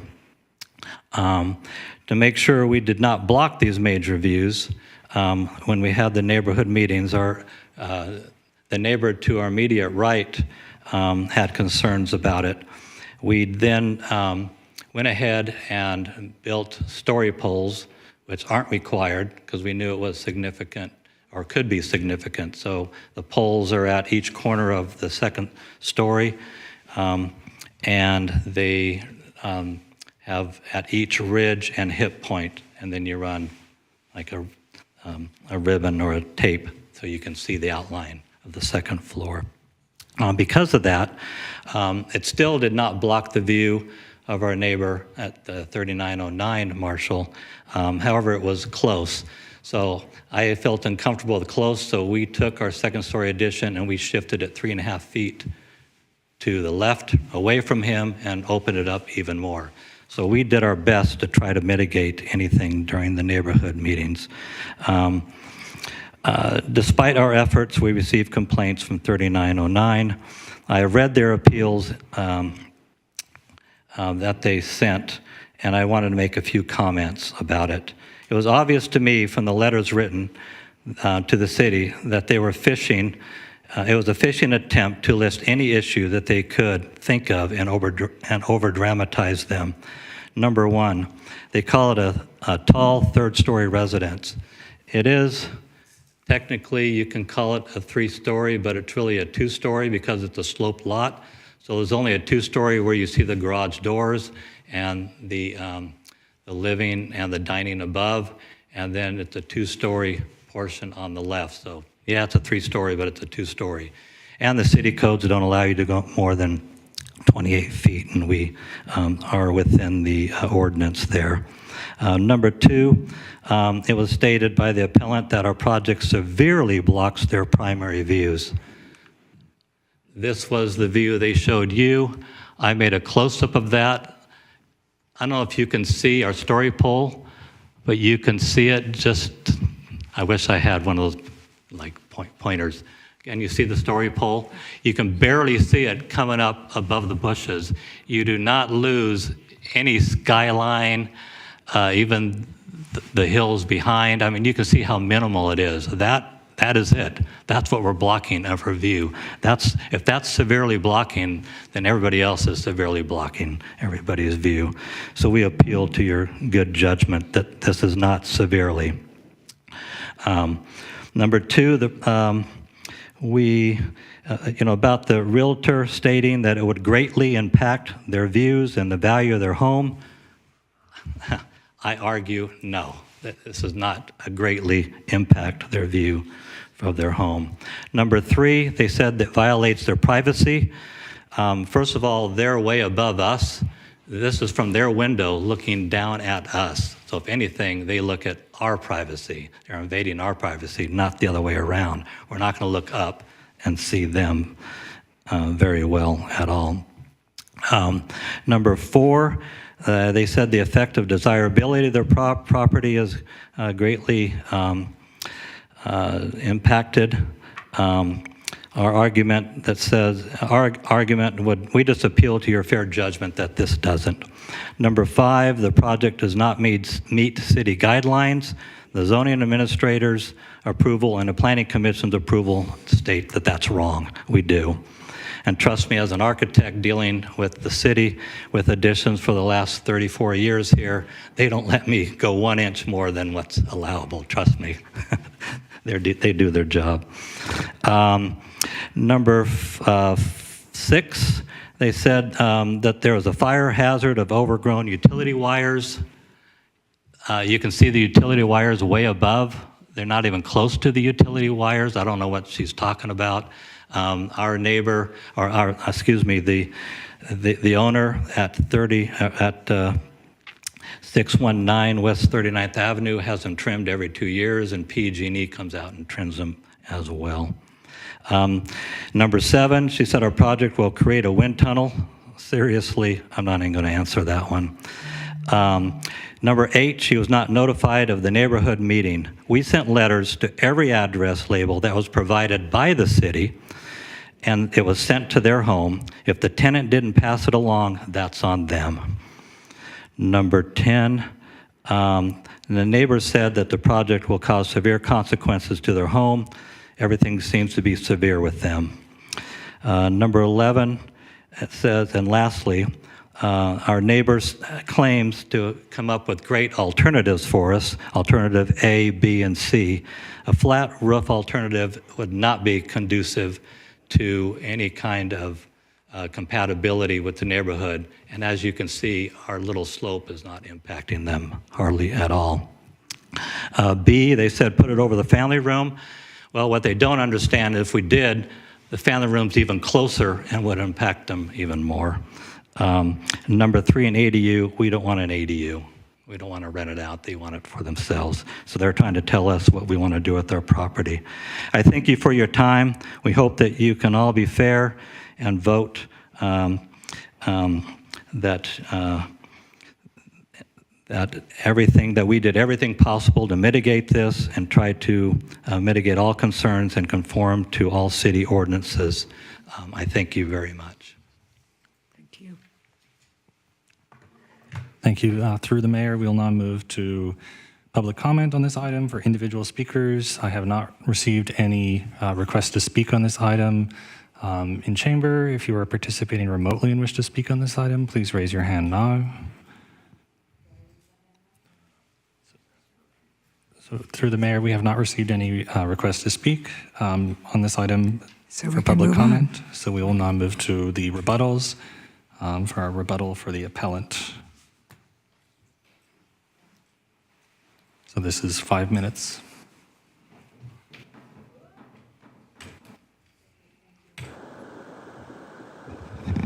I'm sorry, things got kind of confused and we didn't to where we left off. But what I would like to say about the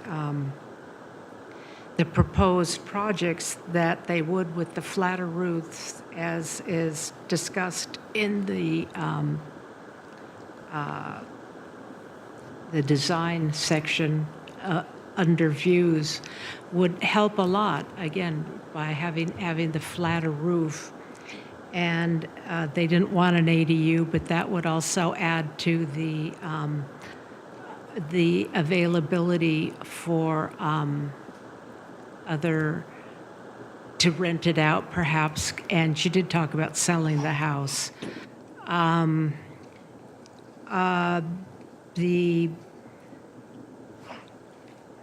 one side of my property, there is, that we had kind of showed before, are the water tanks.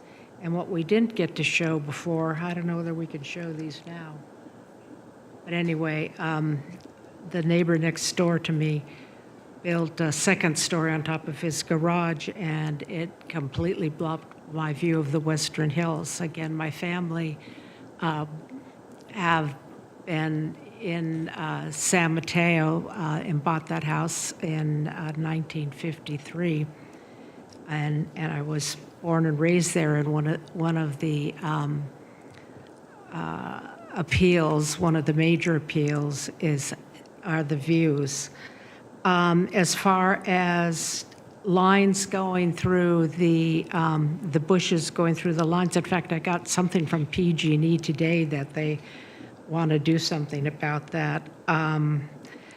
They're through the communication lines, and when it's windy, it blows on the communication lines, making it very difficult. So there are many alternatives to add more housing, as I know that's very much of a priority, but without mitigating, without damaging the views from my property. And I guess that's what I got to say. I think I had something more clever to say here at the end. Hold on. Okay. I just have the home that my family purchased in 1953 will be negatively affected by this project as proposed. Please pay attention to Sue Kokos's independent assessment. It is my position that the proposed project will negatively affect the value and future desirability of 3909 Marshall Avenue. I am requesting that the City Council adopt a mitigating alternative for the project. Again, I'm not asking that she not build, but that the consideration to my home. And then I ask you to please reject this project as currently exists and support the San Mateo design guidelines and neighborhood notification guidelines. Let them stand for something, because those were all basically ignored. Anyway, I thank you. And I should have brought you coffee. I realize it's getting late. Yeah. Thank you. Well, I move to rebuttal for the applicant. Well, we would like to, we've already revised the project, with neighboring impact, and we like the design the way it is. We've already altered it. A flat roof would just flatly be ugly. I appeal to you that we keep the design as is, as was approved by planning staff and the planning commission, uphold what all the hard work they did to make this happen. Their mitigating alternatives are just unacceptable. To push an ADU on us, I think that's just way out of line. To have a flat roof there would just be just be atrocious looking. As we saw before, the view blockage is so minimal. I mean, I can't believe that this has even been taken this far. I just appeal to you to keep the design as is and do what is proposed and to deny this appeal. Thank you very much.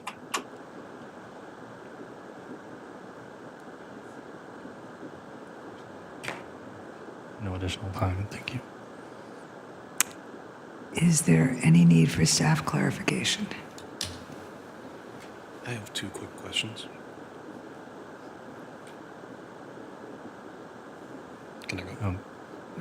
This is the next step before Yeah, the we next have step questions. is if there's any clarification needed from staff.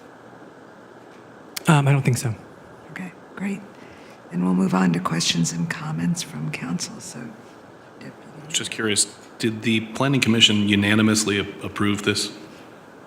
Yes, they voted to deny the appeal and uphold the. So even if there was one of the commissioners that recused themselves, it still would have passed, right? With a vote of 4-0, yeah. Thank you.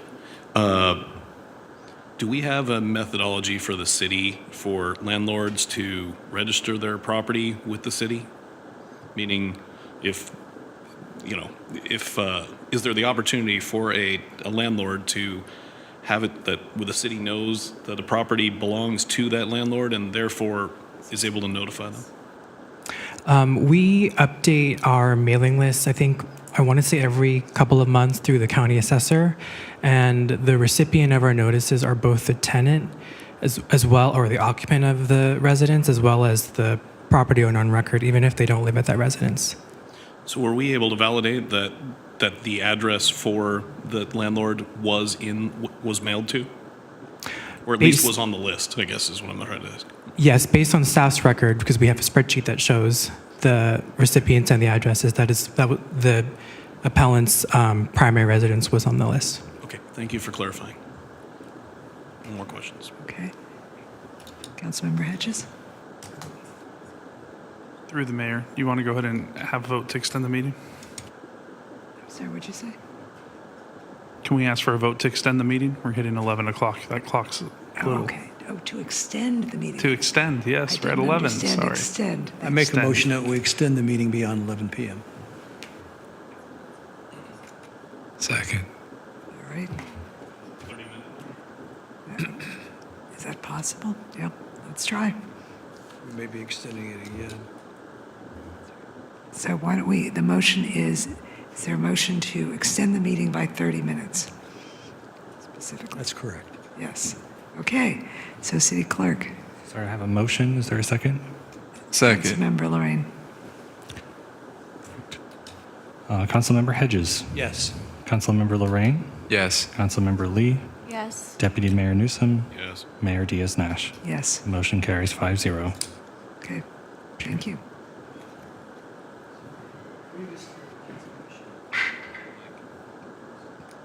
Previous to the Planning Commission, was this sent out originally as a negative declaration? If that's in reference to the a CEQA determination, Right. No, we had always determined that this was categorically exempt, as most single-family projects are. So it's a categorical exemption. Okay. So I think I saw some figures in the material that the existing roof was 27.6 and this would extend it to 32 feet. Is that correct? The existing peak height, so the highest point, is 21 and a half feet. The proposed condition is 27 and a half feet, and that's beneath the maximum of 32 feet. Okay, so that's a raise of around 6.5 feet. Yeah, okay. Correct, yeah, 6 feet. Do you know of any state, county, or city ordinance that grants a right to a view? Not aware in our local ordinance, nor in our guidelines that grant a right to view unless a property owner had a view easement. I'm not aware of that being the case here. I asked a question I already knew the answer to. Okay. So I think it was relatively impressive that they got 12 other homeowners. That's a pretty large group to side with them. Trying to think if there's anything else. Oh, I will say that I actually drove by the property and looked at it very slowly. And from what I saw tonight, and especially what I saw of the property, it looks like that the second story is just a garage underneath and the house above. Is there, do you know, Randall, is there, to the left, is there more housing on the bottom to the left of the garages? Or is that like a basement? I don't believe so. I believe that's crawl space that's uninhabitable. Okay. So what I viewed was not the and as for part of the home, not a third story, but a second story. Because it's what I would call not a triplex, but a biplex. And and those type homes are built when it's on a slope. And as you go up the slope and look at it from that direction, it's going to look like from the street that that's a two-story house when you're coming from that direction. So do you agree with that? Yeah, based on staff's evaluation, yes. The city doesn't have a limit on the number of stories, albeit it does have portions of the home where it effectively is 3 stories, like the staircase, for example, but it is within the maximum height limit. And I think you're correct in saying that, a portion of it looks more like a second floor addition in that it's not above the garage or the area where it's already 2 stories. Okay, thank you. I think that's it for right now. I may think of something else later. Councilmember Lorraine. Thank you. I don't have any questions. I just wanted to mention that with all due respect to the appellant, I don't see grounds for granting an appeal for this. I think staff gave the appropriate report back with regard to some of the grievances. No conflict of interest was found. The appellant appears to be noticed, and the project itself meets city parameters. So I think the picture with the story pole, frankly, speaks for itself. I did watch the Planning Commission meeting, and I thought the commission made the right decision, and I particularly appreciated the comments of Commissioner Margaret Williams, kind of bringing some of her experience with architecture to come to her conclusions and explain things, for example, that this particular addition appears to be 8 feet high-ish, and it's not extravagantly large, and the sloped roof it has appeal and can fit within the neighborhood, and I am comfortable with these assessments. Great, thank you very much, Councilmember Lorraine. Yeah, I think, any other comments? No? Okay, so please.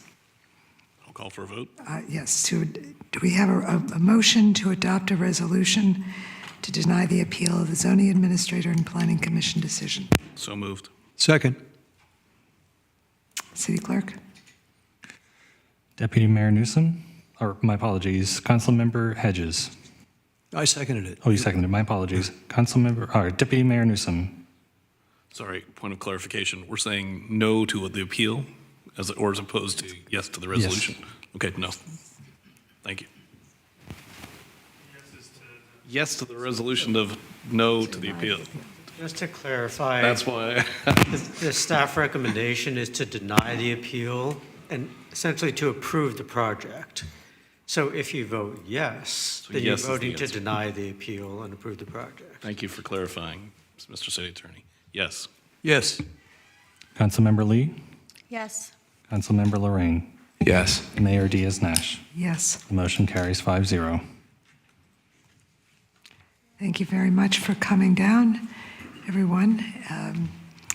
And we will move on to our next item, update preliminary application review and design review requirements for new development projects.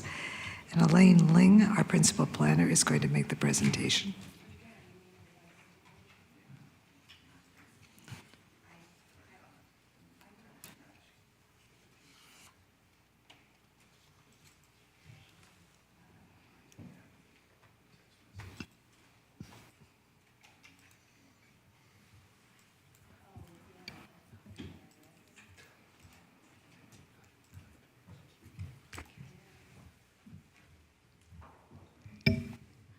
Good evening, City Good evening, City Council members, public. This is Elaine Ling, Principal Planner. The item before you tonight is an update to the preliminary application review and design review requirement for new applications. The city's 2023 to 2031 housing element include a policy to streamline housing development, which includes certain implementation actions as shown on the slides. The item tonight is to implement the first action items, which is to eliminate the pre-application requirement for housing projects and eliminate the third-party design review requirements for housing projects that meet objective design standards. The second implementation action has been completed. Staff want to bring to the City Council attention that currently we're working on to further increase the threshold and bring it back to City Council's review and approval as part of the next step of the zoning code amendment. The current preliminary application review process has a two-tiered approach, which includes a formal pre-application and an informal pre-application. The noticing radius for the formal pre-application is 1,000-foot radiuses measured from the subject property boundaries. The formal pre-application starts with a neighborhood meeting with mandatory staff attendance, followed by submission of conceptual plan for staff review and input, followed by a planning commission study session. The informal pre-app includes a noticing radius of 500 feet and require a neighborhood meeting with optional staff attendance. The current process was designed to foster public awareness by sharing project details, collect early public input, and trying to resolve any issues before the planning application formally submitted. However, this process actually includes multiple steps, which actually add more cost and time. It's particular to housing projects, which the review process actually different because of the state laws. Therefore, staff actually propose the following modifications. The first modification is to simplify the formal and the informal pre-application process, replacing the two-tiered approach with one consolidated framework, which is called the early community engagement process. The process includes three key components: noticing, neighborhood meetings, and planning commission study sessions. In terms of noticing, the current process actually includes two noticing radiuses, 500 feet for informal pre-application and 1,000 feet for formal pre-application. The proposed policy includes those two radiuses and add a third category for minor projects. For minor projects, notice will be sent to the neighboring properties upon formal application submittal. Here's a project category based on the noticing radiuses. As discussed earlier, for minor projects, notice will be sent to neighboring properties. Minor project includes new one-story single-family residences, and any addition that is 200 square feet or less or more on the second story of single-family residences, fence inception, a fence over 7 feet in height, and any minor projects esteemed by the zoning administrator. The second category is for the majority of other projects, which refer to projects that's not a minor project or major projects. Those projects will require a noticing radius of 500 feet. The last category is the major projects, which require notice to be sent to all the neighbors within 1,000 feet measured from the project site.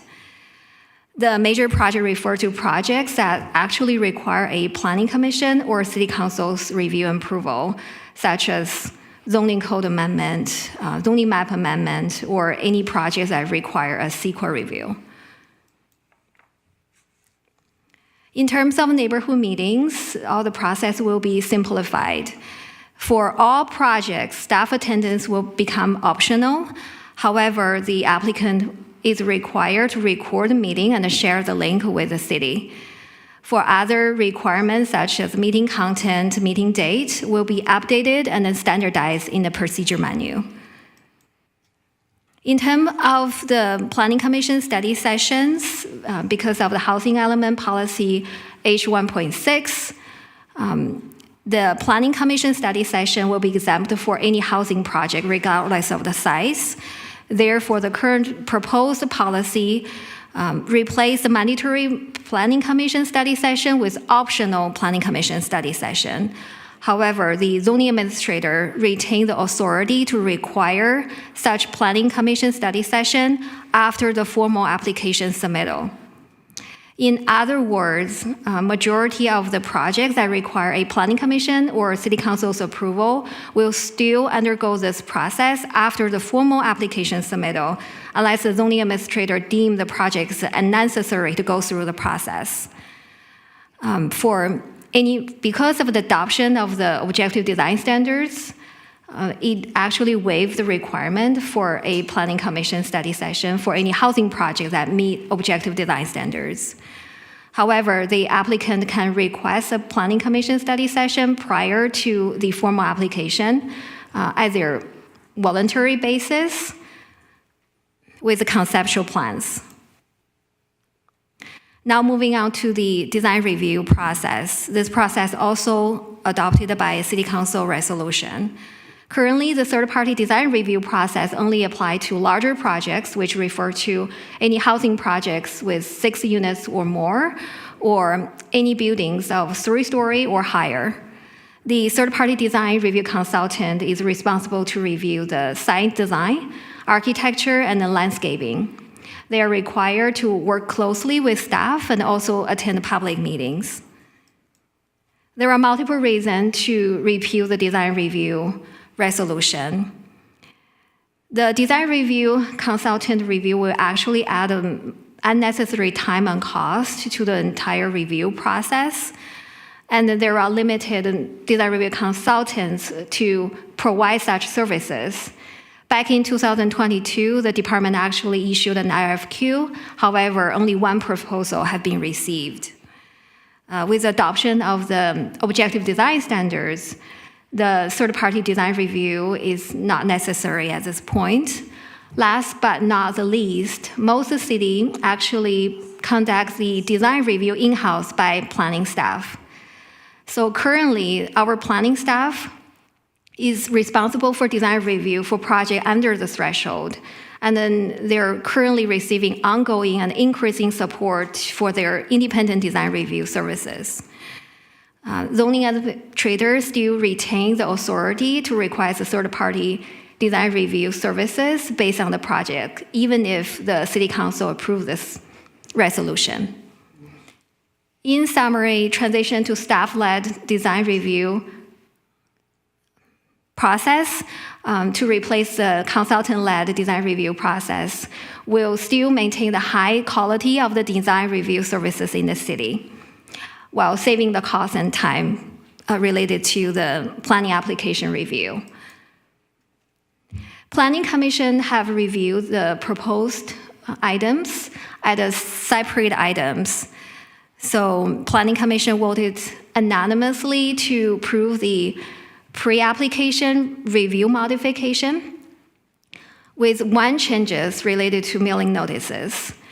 Planning Commission recommend to eliminate the mailing notice to a homeowner association and then create a consolidated email list that include all the interested parties. The recommendation has been included in the resolution presented to you tonight. They also voted 4-1 to recommend the City Council to repeal the design review resolution. This item has been published in the local newspapers and posted in the 3 public facilities and in the City and Department e-newsletter. If the City Council approves this item tonight, the 2 resolution will be effective immediately. Staff will update the procedure manual to highlight all the changes. Therefore, staff recommend the City Council to make the following actions. With that, staff concludes the presentation and is happy to answer any questions. Thank you very much, Elaine. I know this is something we've been looking forward to hearing. City Clerk, are there any requests for public comment? Madam Mayor, I have not received any requests to speak in chamber. If you're participating remotely and wish to speak on this item, please raise your hand now. Madam Mayor, there's no request to speak on this item. All right, thank you very much. Then I will close public comment and bring it back to council. Councilmember Hedges. Yes, thank you. Great presentation. I have a couple of questions that really aren't too impactful, but I'm just curious. So, in mailing notices, this is kind of a personal question. I received the negative declarations and the notices of all development. Am I going to fail to get those through the U.S. mail now? Yes. I don't like that. To Councilmember Hedges, could you repeat your question one more time? So, consistently for years, I've gotten a copy of all the negative declarations by U.S. mail and also the notices of any development, like Block 20 and Block 21. I want to know if I will no longer be able to get those by U.S. mail. Through the Mayor, if I may address that comment. Good evening, Honorable Council members. I'm Manira Sandhir, the Planning Manager. We have a separate mailing list called the 900 list, Councilmember Hedges. So my understanding is that you may be on that list, and the city is required to maintain a list for notifying interested parties on CEQA projects when they've expressed an interest. So we are in the process of sending out some letters to retire the 900 list and identify an email notification process. I prefer the U.S. mail. And we would be happy to provide that as well. We are going to incorporate that as an option. I actually saved them. So the other question that came up, we're requiring the project to record and then pass it through to the city? That is correct, yes. The applicant is required to record a meeting and then upload to a public accessible link such as YouTube and then share with the city so that they can post the link on the website. What happens if they fail to do that or something goes wrong? Do they do that? We need to do an Again? internal discussion, maybe require them to do the neighborhood meeting one more time. But so they'd have to do it once again? That's possible, but we need to have internal discussion. Through the Mayor, it would be set out in the procedures on how they would record the meeting and provide the link. With technology these days, my understanding is that it's easy to record such meetings and post them online and provide the link to the city. So that is our understanding, and we'll work with the applicants to make sure that they follow that process. Yeah, I just know that sometimes there's failures in anything. So just wondering what the process is for the public to see it online if in fact something happens as a failure with the recording. I think we would have to renotice it if that was to happen. Thank you. That's all I have. And make that specific. I like this very much, so you got no problem with me voting on it. Okay, who has additional questions? Councilmember Lorraine, any questions? I don't have any questions. Thank you, Elaine, for the presentation. I am comfortable with Planning Commission's decision earlier and support staff's recommendation. Thank you very much. Councilmember Lee? Yes, thank you, through the Mayor. I also appreciate the effort from staff. This is a great step forward, and I'm looking forward to saving staff time and taxpayer dollars. Deputy Mayor. Sure. Just a couple follow-up questions. Thank you for the presentation. Great. Any idea how much resource this frees up for the city staff in terms of how many meetings you're going to be saved? We can make a comparison. So typically for projects that actually have 500-foot noticing radiuses, the mailing list is usually a couple hundreds. And then for a 1,000-foot noticing radius, that's over 1,000. For example, my Block 20 project actually have 1,800 notices sent out. And so if we actually reclassify those projects, especially for most of the projects that we actually require 500 feet notices, that will cut down significantly because currently we're charged all the applicants $500 for noticing. And then at the same time, for public meetings, staff only goes to the meetings that require a planning commission study session.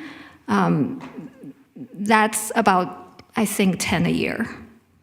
So I guess I'm kind of confused by the 500 versus 1,000-foot radius. So they pay us and we as a city do the notification. It's not them responsible for doing the notification. Is that right? We provide the mailing notice, yes. And then So by that meaning, we're the ones mailing it or they're mailing it. they are mailing it, but we print the mailing notice. And we don't require any proof of certified mail. It's just we take their word for it that they put it in the mail.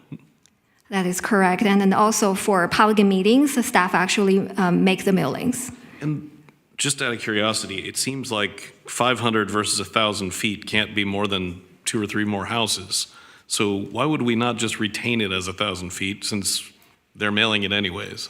That's just kind of curious to me. I mean, what we just witnessed, and spent a lot of time tonight listening to someone who said they didn't get notification from someone who's 2 houses away.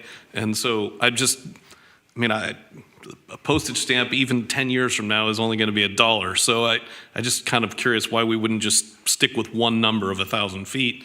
And if that's 3 or 4 more houses, so be it. I mean, I guess I'm asking what's the logic 500 versus 1,000? So reduce from 1,000 to 500 actually free up hundreds of mailing notices. And also for the project we just heard, that will be noticed by only to the adjacent neighbors, so probably 5 to 10 neighbors. And then beyond that, the neighbors won't receive any notices unless you're on the interest list and receive an email. So the project that we had come before us for appeal, that neighbor wouldn't even have been noticed because she's not an adjacent property? Well, it depending on the addition on the second floor. So if the addition on the second floor is 200 square foot or more, then neighbors within the 500 feet will receive notices. However, if they only want to add 100 square feet on the second floor, then only the adjacent neighbor will receive the notices. Through the mayor, if I may add a couple of things. So first of all, I wanted to also highlight the point that these notices also apply in higher density areas, and we have observed when you go from 500 feet from adjacent neighbors to 500 feet to 1,000 feet, the difference is pretty significant. And we're also starting to see a lot of returned mail in recent projects. So while it may seem like a difference in dollars in terms of individual postings, if it's like multiple thousands of noticing that has to go out, the cost does add up to the applicants as well.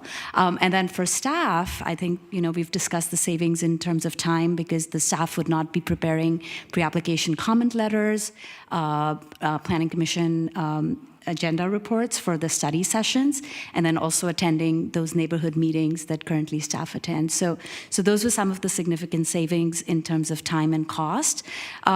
For the single-family type project, when we talk about adjacent properties, it includes projects that may be kitty corner. So anything that touches that property or is across the street from that property would be included in the notification process for the minor projects. As long as it's within 500 feet. No, it's adjacent properties, no matter So the adjacent distance. properties always, Correct. even if we're talking about people in the hills who have huge lots. Correct. Okay.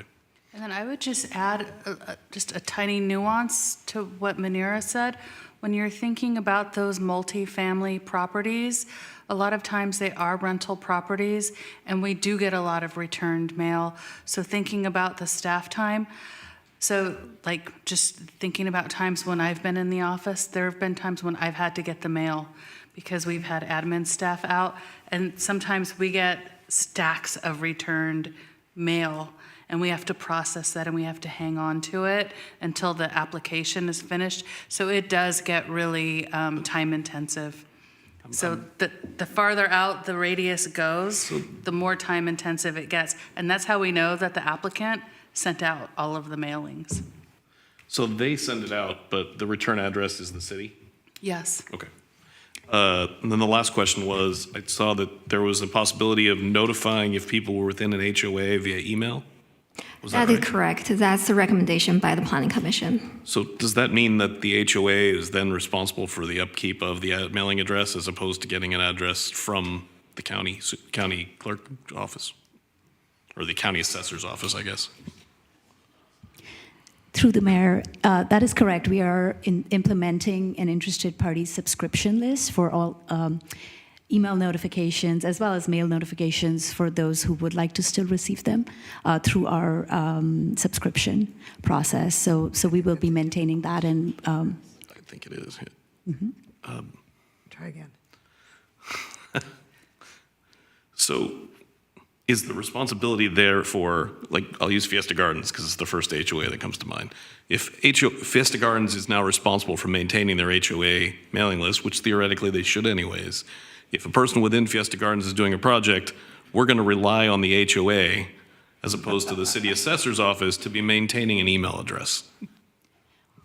currently, the HOA provides those emails already to us. They've signed up I for think it's those. in addition, basically. So we're still doing everything that would be normally by law, what we're talking about, notification. I think it's above and beyond that is to notify the HOAs. So we're not replacing the letters with emails. We're just doing it in addition to. Yes, that's not my what I understanding. understood. But okay, thank you. That's not what I understood either. May I? Quickly. Through the mayor, to provide some clarification there, our mailed notifications, so whether it's adjacent, 500, or 1,000, those will continue to be mailed notices. The notices that will switch from mailed notices to email are, we have like the 900 list, interested parties from around the city, anyone in the city can sign up and get notifications. Those will no longer be mailed notices, now they'll be emailed notices. So if some association wants to receive notification, they would just sign up and give us their email, and if then there's a new contact, they would need to re-sign up with that new contact. Anyone around the city will still get notified, but it would be via email as opposed to mail. And we do know that especially for our single family projects, this will be a meaningful savings. I mean, we see $500, $1,000 noticing price tags for the volume of notices that have to go out. So this will be substantially reduced. And so I think a lot of our individual homeowners will feel that cost savings when they go through our PA processes, while we're still providing the notification, especially to adjacent neighbors, so they're aware. Okay, thank you for clarifying. Appreciate it. I feel better about it. That's the right one. Okay, and mine are more how to make this. One more thing before. If it's very quick. Yeah. Because we've got So 3 minutes. I'm just going to tell you now, I maintain a list for our homeowners association, my own list, and it's bigger than a homeowners association. People just don't turn that in. So if you're wanting a homeowners association to get the word out to the people around the project, it's unlikely going to happen. And how many of the management companies are going to sign up for this? I'm telling you, it's hard to get them to focus at times when you hire them. So I do have a little bit of problem with this. I really think that we ought to always err on the side of making sure people get notices. So right now we're getting right to 11:30. So I'd like to extend. 15 minutes. It's the council's. That would be my recommendation. Do you think we can do I would it? like to humbly counter with another 30-minute extension with the understanding that we don't have to spend all the 30 minutes. Second. But I'd rather not Great, fair enough. do it again. Fair enough. City Clerk. Councilmember Lorraine? Yes. Councilmember Hedges? Yes. Councilmember Lee? Yes. Deputy Mayor Newsom? Yes. Mayor Diaz-Nash? Yes. I am leaving tonight, though. Motion carries Not 5-0. tomorrow morning, tonight. Okay, let's go. Okay, so where were we? I think it was my turn. A couple clarifications. Just wanted to confirm that the new proposed early engagement process is the first step of formal review. That's right. And I would, because I'm not a planner, but it was incredibly confusing reading through this and figuring out it goes here, it goes there, it goes this and that. So I would really strongly recommend that when you issue the policy, that there is just a graphic. Step 1, here's what it looks like. Step 2, step 3 goes off this way. I mean, just make it a whole graphic, because if they just have to figure it out based on the policy, you're going to have all sorts of problems. So, word to the wise. And I would also recommend that you talked about what would happen if people don't follow the policy, don't record. I think that should be explicitly put in, because if it's not there, people say, well, I forgot. And then that's a problem. So, yeah. So those are my only 2 comments. So with that, is there a motion to adopt staff's recommendation? Maybe you can put it up again so we can. Moved. Second. Okay. Well, I guess we don't need to put it up. All right. Yes, thank you very much. Okay, so we have a move and a second. So City Clerk. Yes. Councilmember Lee? Yes. Deputy Mayor Newsom? Yes. Councilmember Hedges? I like everything but the mailing policy, yes. Councilmember Lorraine? Yes. And Mayor Diaz-Nash. Yes. Motion carries 5-0. Thank you. Okay, let's move on to reports and announcements. Are there any reports and announcements? Yes, Councilmember Lorraine. All right. I will try to be brief, but I do want to give some reports from my board assignments. I did attend a Rethink Waste Board meeting recently, and I just wanted to, that was in June, and I just wanted to report back a couple quick notes from it.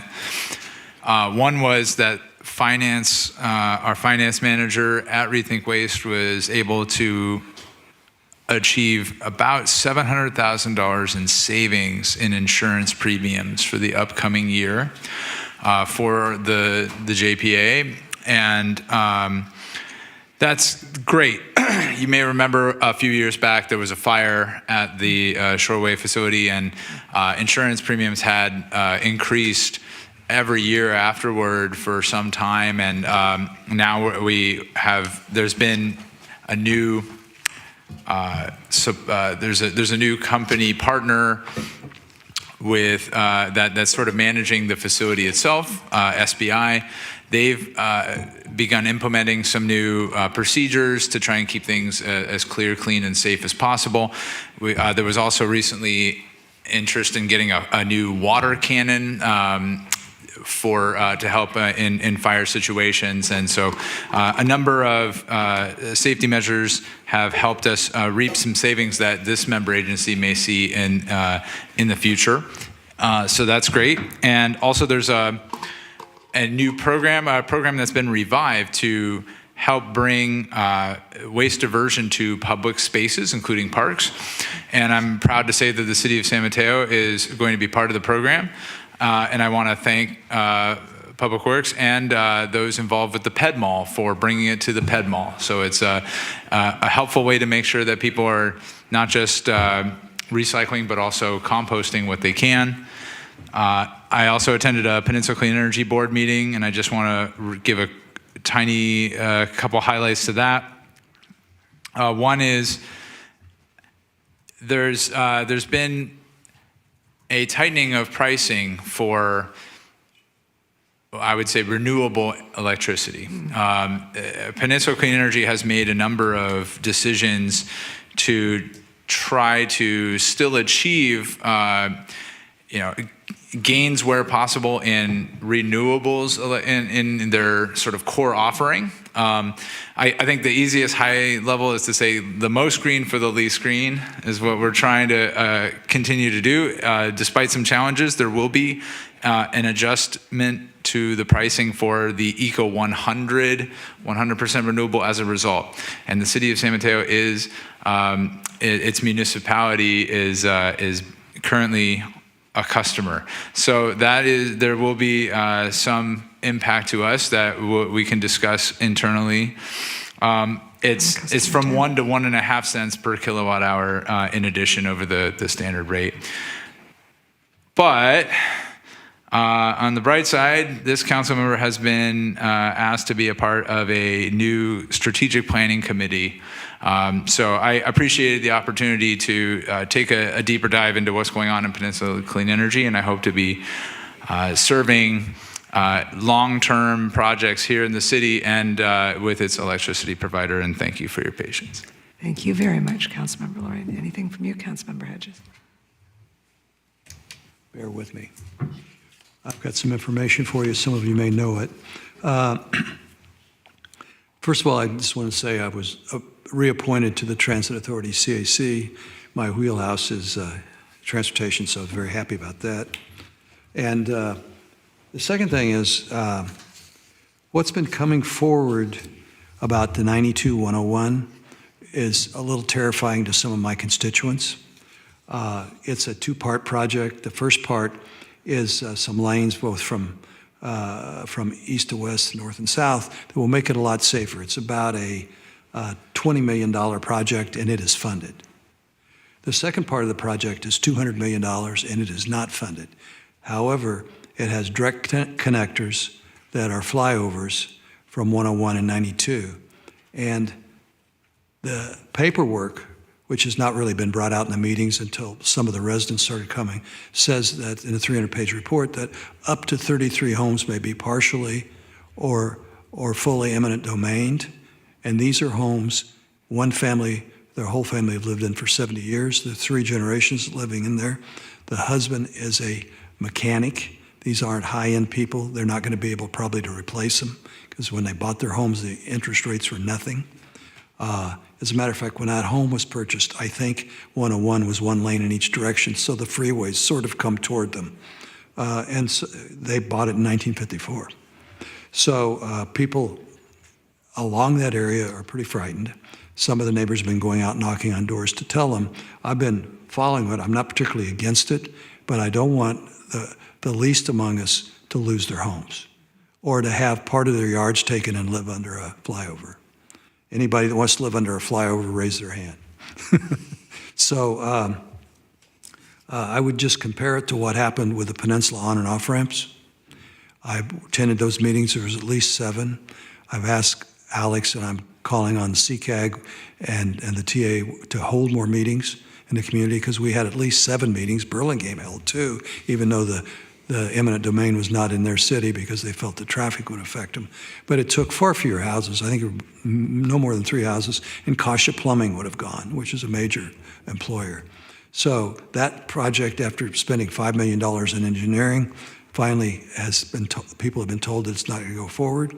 I got a feeling this won't either, but it's still frightening people. And I very much trying to deal with it to calm them down and tell them that this is going to take decades. I mean, this project, probably the first part of the project won't start construction until 29, probably won't be done until 31 or 32.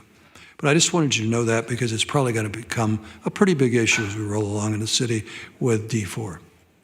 And the Shoreview Parkside Homeowners Association is supporting them, and they've been involved in it. Thank you. Yes, they should be. Great, thank you. Updates down here.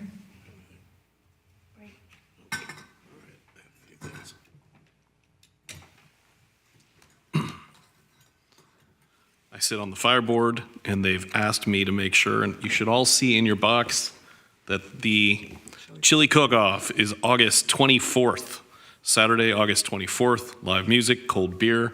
Martin, if you could make sure that all city staff know that they're invited. It's a great time every year. Also, it's summertime, and it's Park and Rec month, so come on out and enjoy our Thursday night Music in the Park series. It's a lot of fun. Those are my fun things. I've had a lot of neighbors complain because on Delaware Street, South Delaware Street, there's a fiber optic project that's ongoing, being done by DeLeo, and in a half-a-mile range, they've put 47 2-foot by 2-foot holes, and they've patched all these with asphalt, but from what I understand, they're not required to do any more repairs beyond that because they're making holes small enough that they don't qualify. So it's something that I would like the city to please look at. I did notice that there are other streets I'm starting to find around San Mateo with similar hole problems. Laurelwood and part of Upper Hillsdale have quite a few of them as well. And they're little tiny holes they're punching out and then feeding the fiber optic cable down. And so they've committed, from what I understand, to replacing the big areas where they're putting plates down, but there's huge series of holes. And I don't think that in the long term that's going to help our city streets. So I want to make sure that we're holding them accountable to whatever degree we can. So just to respond to your inquiry and concern, when the contractor went ahead and pulled their permits, the way our code read allowed for this. Now we've changed that up, but since it had already been pulled, it's been basically grandfathered in. But moving forward, it's a different type of requirement that we provide. That we require. I'm sorry. Okay. I can get you the details after the fact. So that yeah, no. So I mean, what you're saying is that they're allowed to put holes, and there's not a darn thing we can do about it as far as recovering. Right now, yeah. If they come for another permit, though, they won't be They able would to. have the new regulations. But the permit they have pulled now goes from Belmont to Burlingame, right? All the way through the whole city? That's my understanding, but I can follow up. I'll put an update in the weekly update for the council. Thank you. And Appreciate close it. the loop with you. Thanks. That's all. Okay, Thank you so much. my one announcement is Tuesday, August 6th is National Night Out, which is an opportunity for everyone to get together with their neighbors, have a potluck supper, or go to the Martin Luther King Jr. Center for an extravaganza. And there will be police and fire going to all the different neighborhoods, but it's really just a chance for neighbors to meet neighbors, which is the best kind of safety you can have. So I encourage everyone to get involved in that. And then we have a couple of adjournments tonight that I did want to read out. The first one is related to what happened in Butler, Pennsylvania this Saturday. Many of us watched in shock over the weekend as news broke of the assassination attempt on former President Donald Trump during a campaign rally on Saturday the 13th. This reprehensible act of violence is an assault not only on a political candidate, but on the very fabric of our democracy. First and foremost, I want to extend my heartfelt gratitude to the first responders and the brave individuals who intervened during this heinous incident. Courage and swift actions in the face of danger likely saved many lives. We owe them a depth of gratitude that words alone cannot express. Their heroism is a beacon of hope in these dark times, reminding us of the strength and resilience that lies within our communities. And we saw examples of that here tonight. Political violence has no place in our democracy. It threatens the principles of freedom, justice, and the rule of law that we all hold dear, no matter what our opinions are. In the wake of this violence, please let us seize the moment to reaffirm our dedication to civility and mutual respect in our political discourse. And once again, I think that was eminently demonstrated tonight. Our differences should be settled through dialogue and democratic processes, not through acts of violence and intimidation. This is a time for unity, not division. We must come together bound by our shared values and commitment to peace. Let us honor the bravery of those who protect us, both in San Mateo and across the country, by fostering an environment where ideas can be exchanged freely and respectfully, where every voice can be heard without fear of retribution. Let us remember that our strength as a nation lies in our ability to stand together in the face of adversity, and let us work tirelessly to build a society where respect and understanding prevail over hatred and violence. And then the second adjournment is just once again in honor of Mike Levinson, who was the head of the Center for Independence of Individuals with Disability.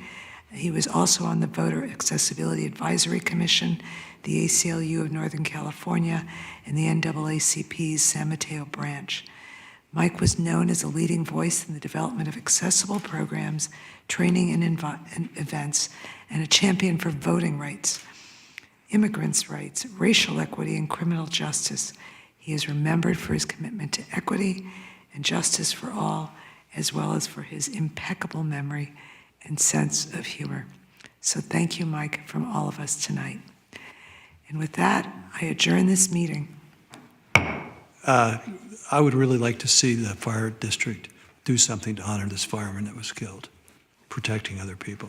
I'll take that back to them, but they probably will. Okay, thank you all very much. I hope they